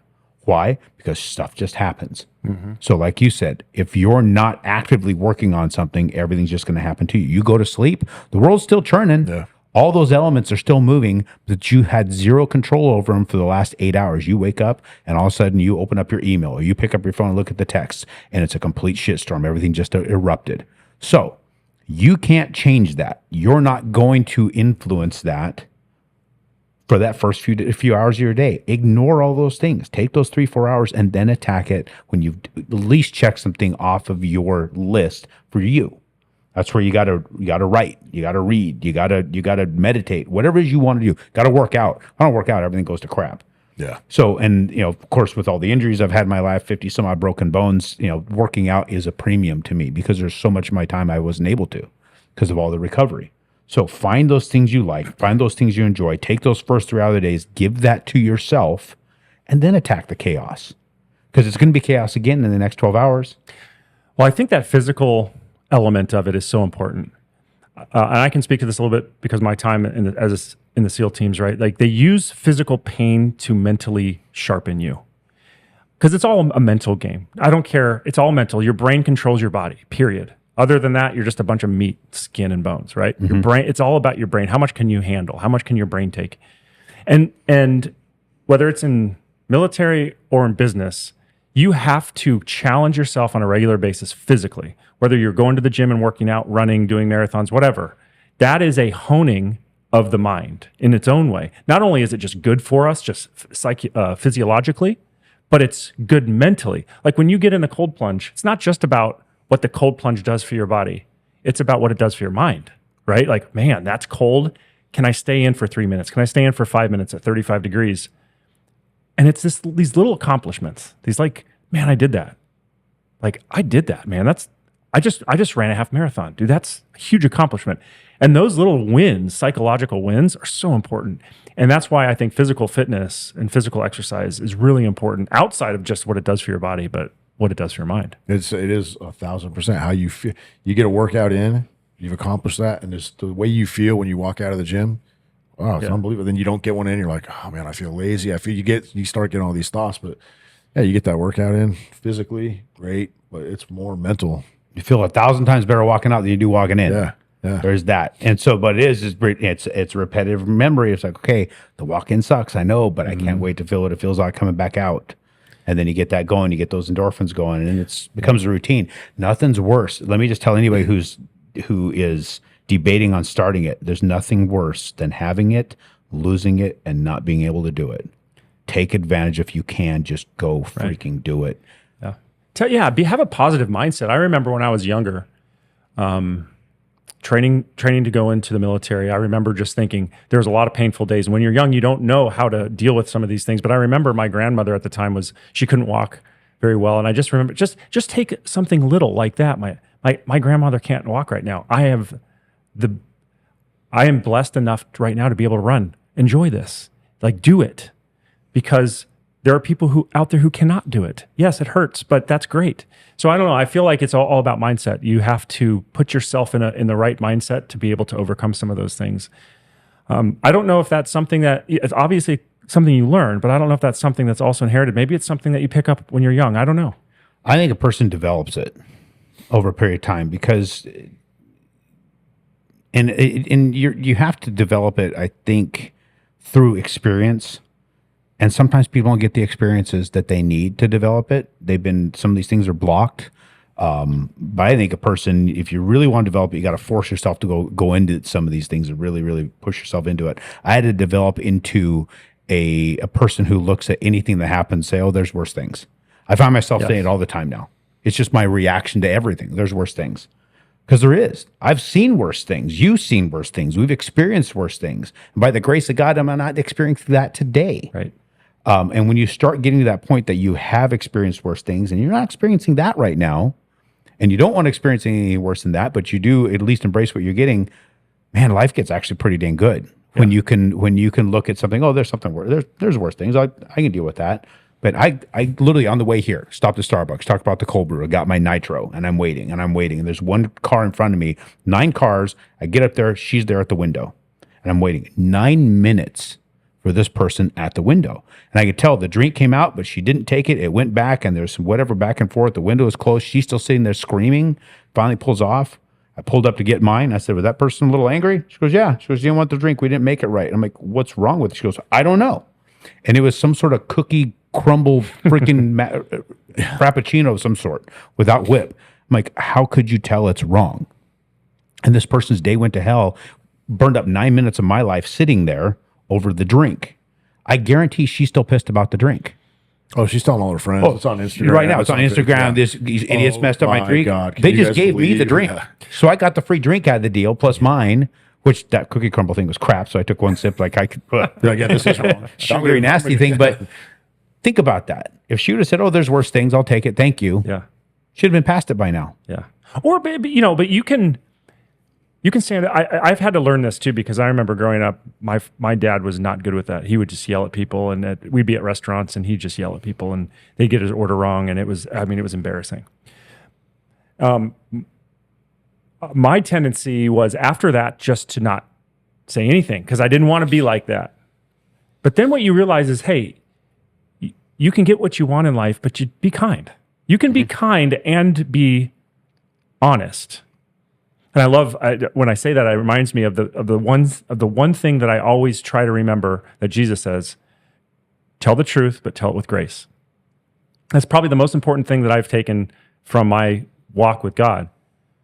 But tell the truth, tell it with grace. What that means is don't lie, don't be shy. You got to tell people what you believe and what you think and what you feel like the truth is. But you can do it with a little bit of heart. You don't have to be a jerk. And, you spent 9 minutes there behind that lady at Starbucks, and you could have been mad. You could have been upset. Could have ruined your day. You could have come in here all angry, but you're not, clearly. You're fine. Because there's worse things. But it's your perspective, right? Yep. It's your perspective on life. And the more you go through, it's back to the bullying. The more you go through, the more you get punched. Back to your book, Red in Economics.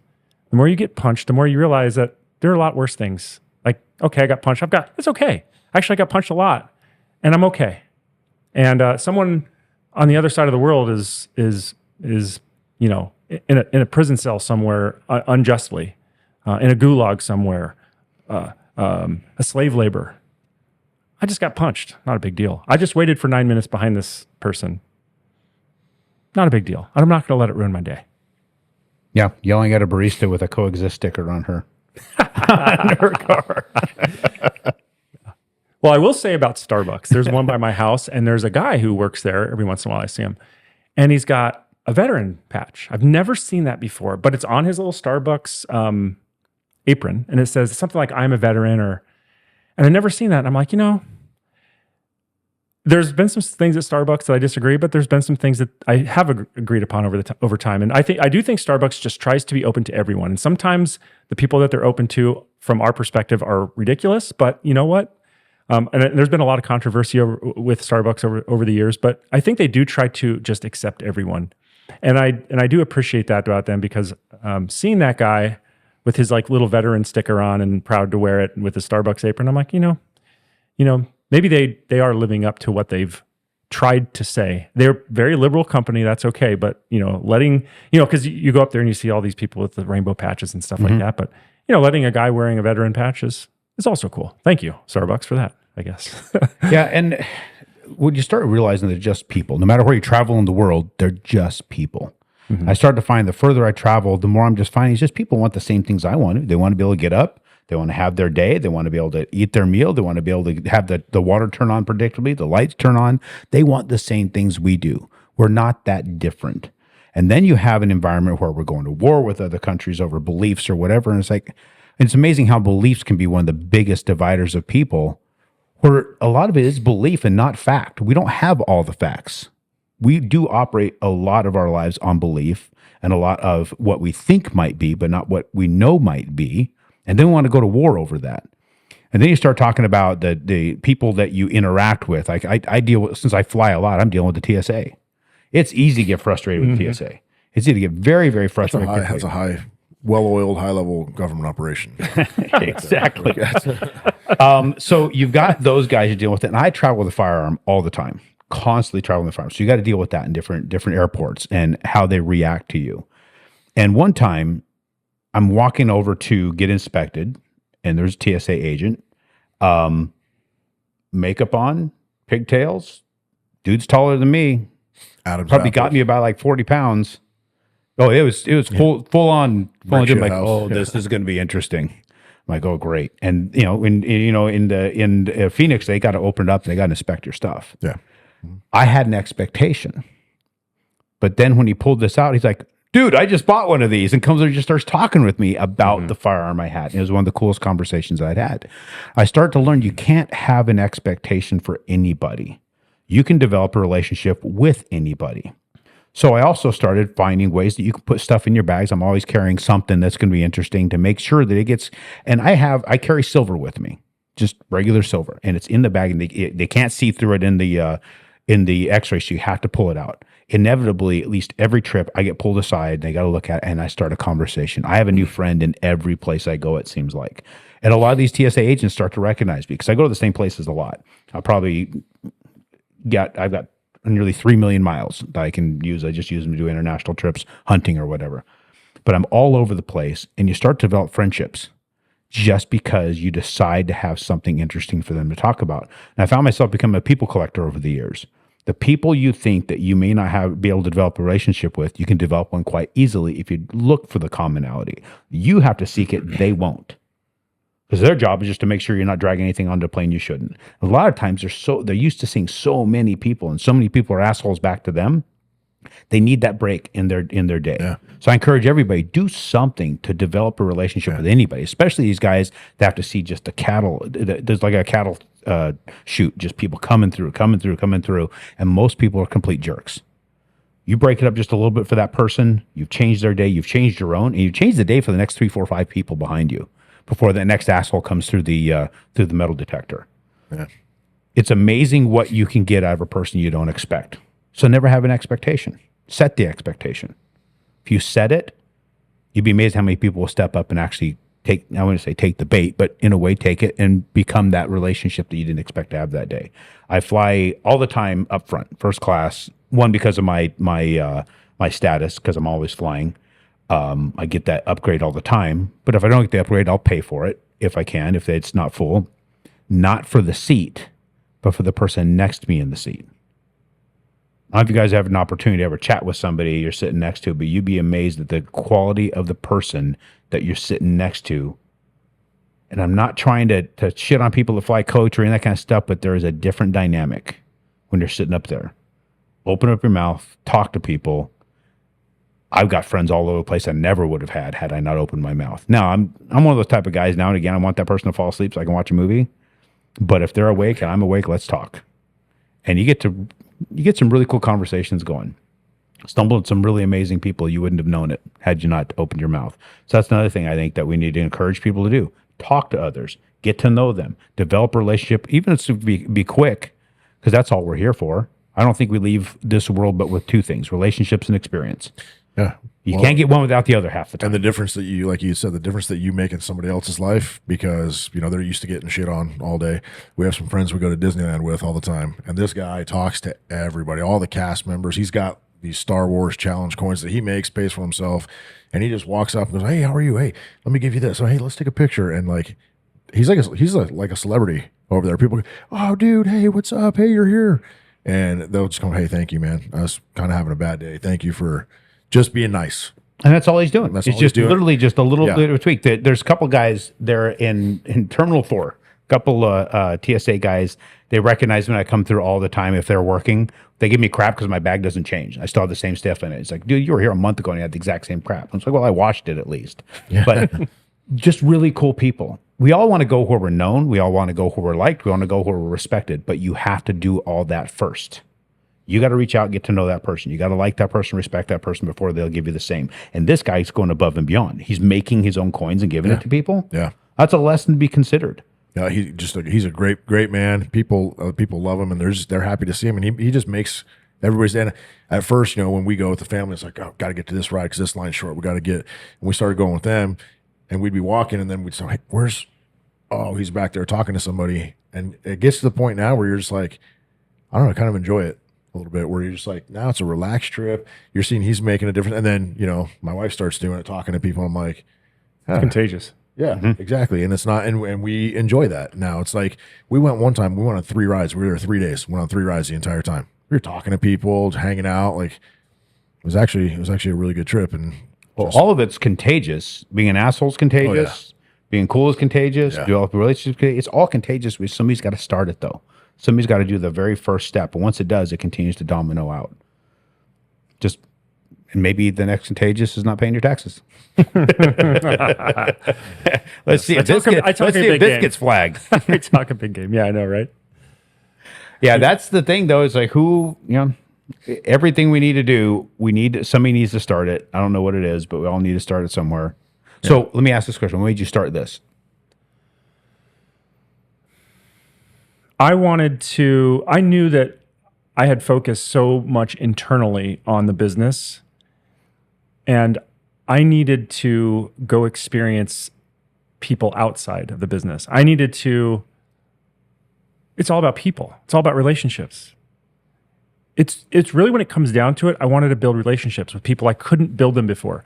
I wanted to build a place like this that I could have people that I normally wouldn't talk to come in and talk, and then we build a relationship on that. And then I build a relationship with other people, and we all build just bunches of relationships. That's really what it all came down to. I mean, yeah, there's things from there, opening doors and different opportunities and branding opportunities for the company and all that stuff. But really what it comes down to is relationships. It's all about that. And so, yeah, that's why I'm here. And, I think we've done maybe close to 10. We haven't launched 10 yet, but maybe close to 10 interviews so far, or podcasts. And hopefully I'm number 8. That's my lucky number. You might be. I don't know. We're somewhere around there.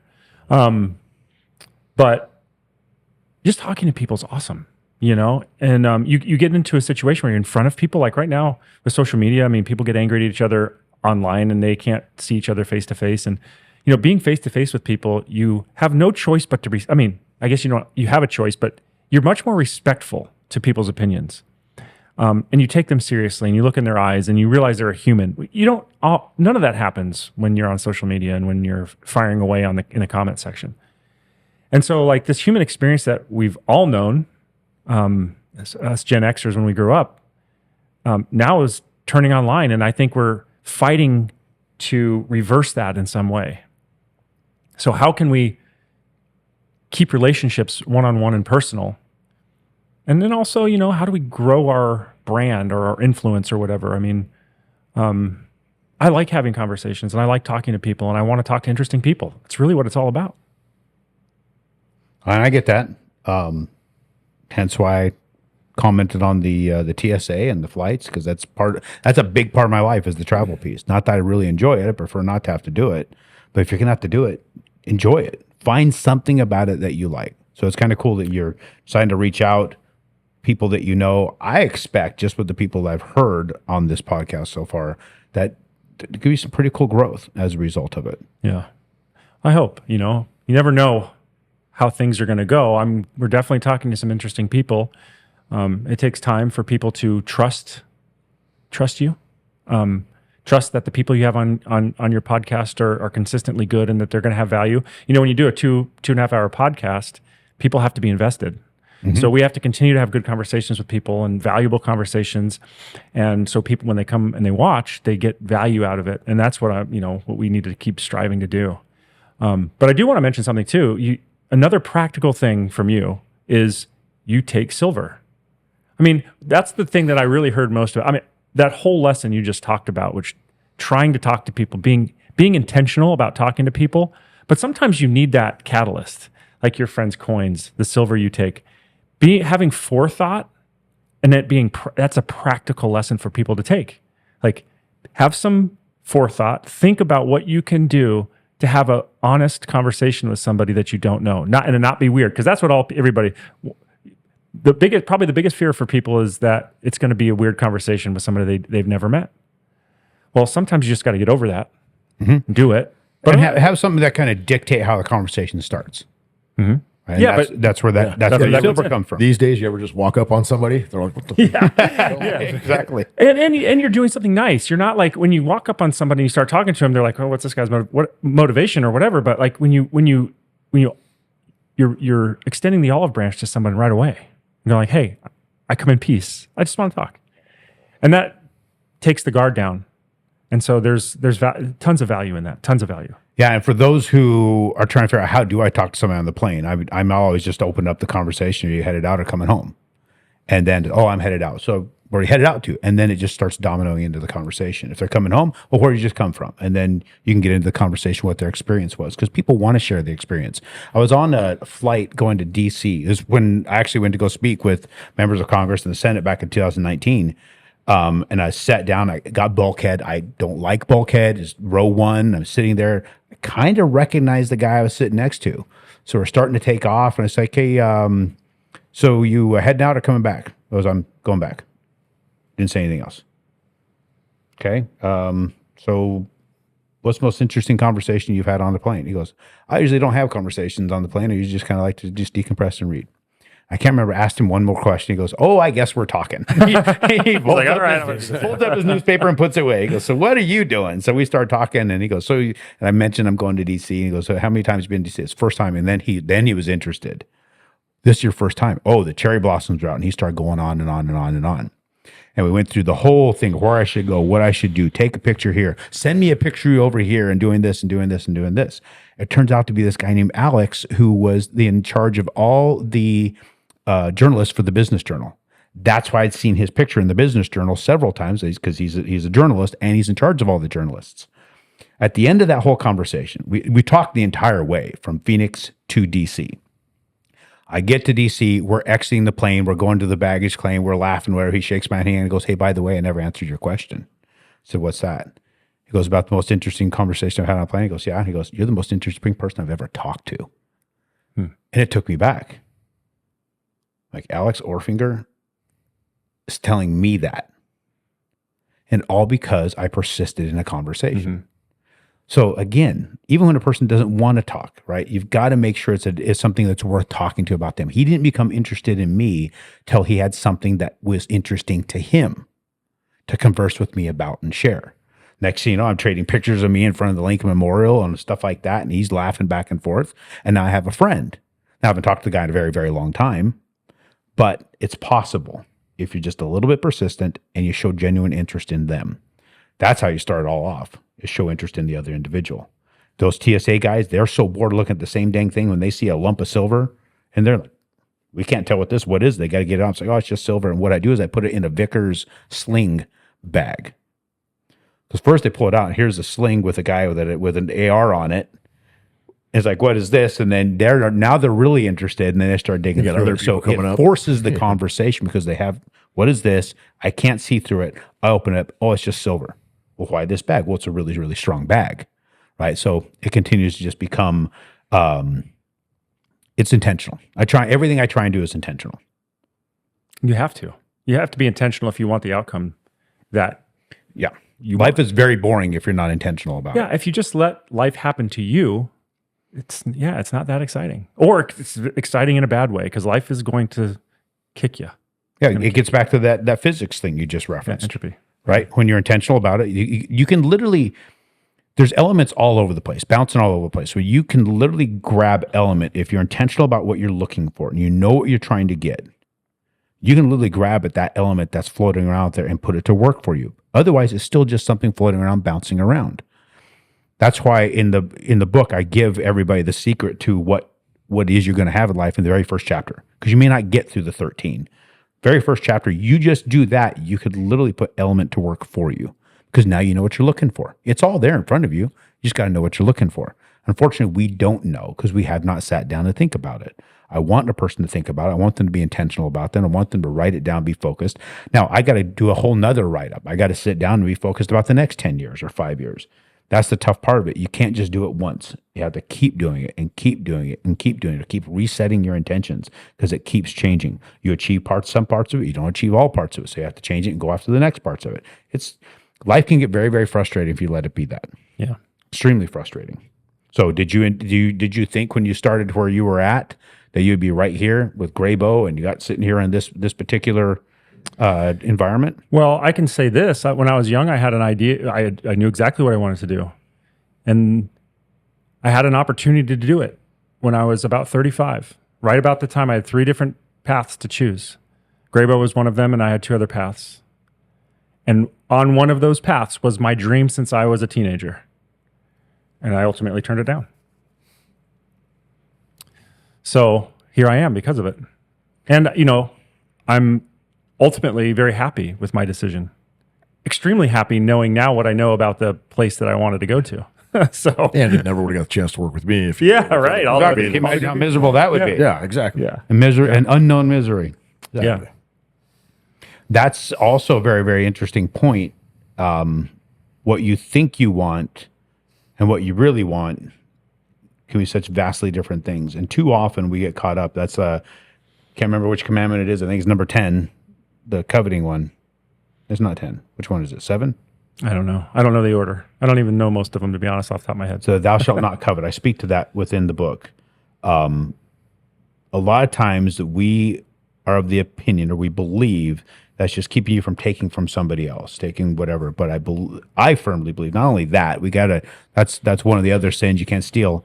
But if you're wrapping yourself up in what somebody else has, or what that other opportunity might be, or what this dream is, and you're focused incorrectly, you really don't end up experiencing the full potential that you could have. Yeah. Because you're too busy looking in the wrong direction. You're defining success or defining happiness by what somebody else has, not but what would truly make you happy. And you don't realize that particular happiness or success that person has is not happiness to you. And so in many cases, not happiness to them. Look at all these. You've seen these clips, these guys on stage, and there's one recently. You have multiple different people on stage at some event where there's successful people on stage, and they have a chance to talk to a big panel. And one guy's talking about if he's, I'm $100 million and 6-pack abs, and that's what success is. But there's another guy there. He's like, I'm making a couple $100,000 a year, and I'm not in that great a shape.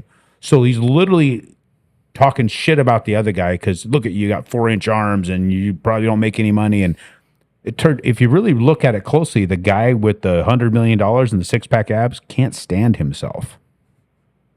He literally is not happy in what he has. He has to brag it up so much and put somebody else down so hard because of what he dislikes about what he has. He spent his whole life chasing something that was supposed to bring him happiness, and he's not. And now he's pissed that somebody else that has less than he has, that hasn't put in the work of the gym that he has, is on the same damn stage. Yeah. Why is that possible? Yeah. Why is that allowed? Now he's mad. Yeah. And if he was really, really happy with it, he wouldn't give a damn. Right. I mean, have you seen the way you have to eat to have abs? That's miserable. Yeah. It is miserable. That's Believe me. I'm trying to get mine back. I'm 50 years old, like 1,800 calories a day. It sucks. Yeah. Yes, it does. It is miserable. And these people that do that, but the payoff for them is there. Yeah. Yeah. Well, like you said in your book, your definition of success is your own. It's not anybody else's. It's not having 6-pack abs if you don't want it to be. It's not being a billionaire if you don't want it to be. It's whatever you define it as, and you should define it. What is happiness for you? And I think that's so important for people to realize. Like, I know so many people who've made so much money and are miserable. And like people say that all the time. It's not. It's true. Like it's okay to be successful. It's okay to strive to do something and to be successful, but realize that once you make it to the top and you've got all the money in the world, if you've done it by yourself and you've pushed everybody out of the way, you're going to be miserable. And so, yeah, go ahead. Yeah, I remember sitting in events. I was striving. I'm doing very well, but not doing the level of some people. And I remember a guy talking about his first 6-figure month. I'm like, holy shit, 6-figure month. That's got to be amazing. Then I have a bunch of consecutive 6-figure months. I'm like, what that felt like? You guys have any guess? Stress. Felt like Tuesday. It didn't feel any different. Yeah. Yeah. Like I would have thought if I had a 6-figure month that it would like all of a sudden there'd be, confetti from the frickin' sky or some shit. Yeah, exactly. There'd be a different change. There's not. Yeah. But what you start thinking is like, well, what is it like to have a 7-figure month? Or an 8-figure month or a 9? It'll feel the same. More money, it doesn't change. What it does create, it creates more issues, right? Yeah. And I know those months where you're having something like that, it was nothing but problems flown in fresh daily. And not just some problems. We're talking about a cargo plane. There it is. They were just dumping it on you. You got a C-17 landing in your frickin' street, unloading all the time. That sucks. You start to realize that's not what it's all about. Right. But you have to get there to know that. Yeah, I can tell you all you want. Yes. I can sit here and preach it. I can get my televangelist voice on, and you're not going to believe it until you experience it. And then you're like, yeah, Chapman was right. That's so true. And I'm the same way, I'm like, I don't believe you. And then I do it and I fail and it hurts. And I'm like, okay, now I believe you. Yeah. Yeah. And that's, I think a lot of us learn that way.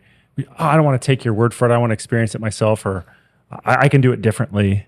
And then you realize, no, that hurt a lot.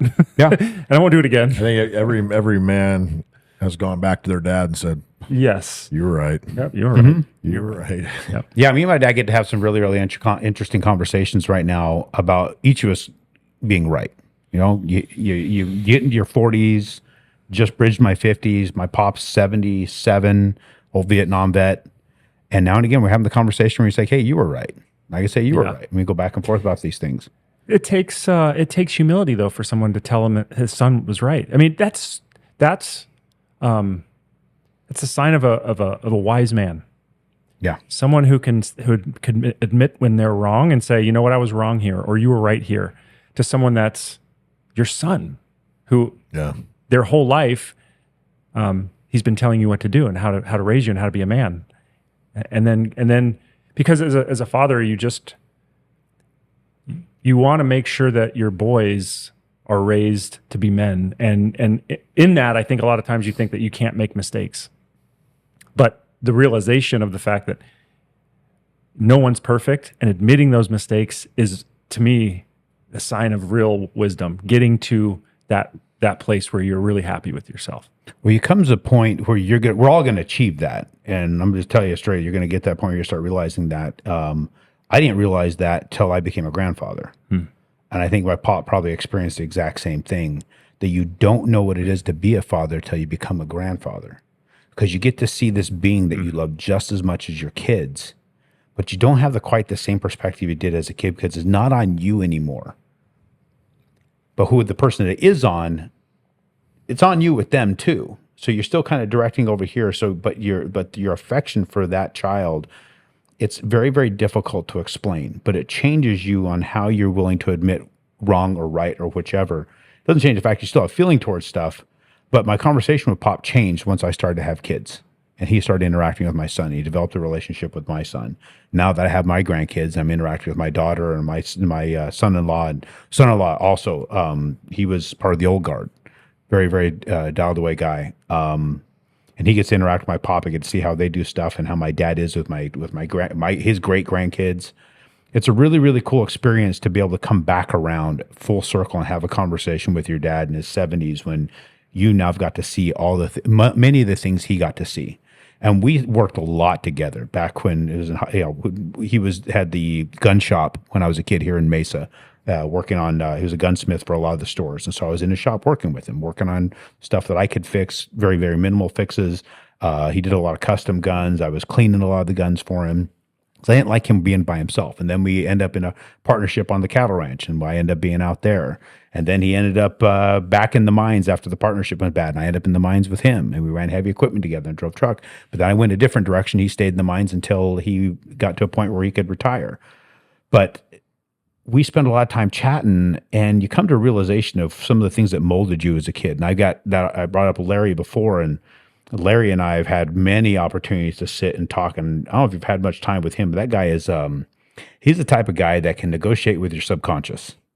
There's something that guy has a capability to do, and he can sit and talk with you. The next thing you know, you're saying stuff you didn't realize you were getting negotiated with. Yeah. And he pulled some stuff out that I learned about how my dad taught me with not realizing he was teaching me. That became my biggest driving force. And both my mother as well. My mother is just, if she sleeps, it's hanging upside down. She just go all the time. Very, very, very entrepreneur-minded people that work their guts out always have. And they've taught me work ethic beyond anything else, almost to a fault. But I learned in those conversations that my dad had figured out when I was in my teens that if you pissed me off, I could do 3 times as much work. So he would do that in the morning. We'd get out there, and whatever buttons he would push, quiet, head down, getting work done, just knock out a bunch of stuff. Then at the end of the day, it's an arm around you and say, great job, look what you did, love you, son. So my subconscious developed this thought process that to gain affection, you have to earn it. Nobody cares until you get something done. He didn't realize that that's what I was wiring in. I didn't realize that's what I was wiring in, but I built that into my life. So now every time I've got to achieve something, it's like nobody gives a damn about you until you get something done. So you go out there and you work your guts out. You get up early in the morning, you hammer to get something done. And then you start, and then you develop the incorrect idea of what's happening is that now all of a sudden, if somebody shows you affection or love or care, be a spouse or a friend or whatever, and you didn't feel like you earned it, they're lying to you. Mm-hmm. So now you got that problem to deal with. Well, we're coming up on a hard stop here. We've been talking for almost 2 hours now. And I have so much on my notes that we didn't get to because we just started talking about some amazing things, some good life lessons. But Aaron Chapman, thanks for being here. I appreciate it. Well, I appreciate the opportunity to chat with you and the audience. And when the book releases, I'll come back. Right. Redneck Economics. Yeah, this is awesome. Absolutely. Thank you. All right. I appreciate you both. Yeah. Thanks, Aaron. Appreciate it.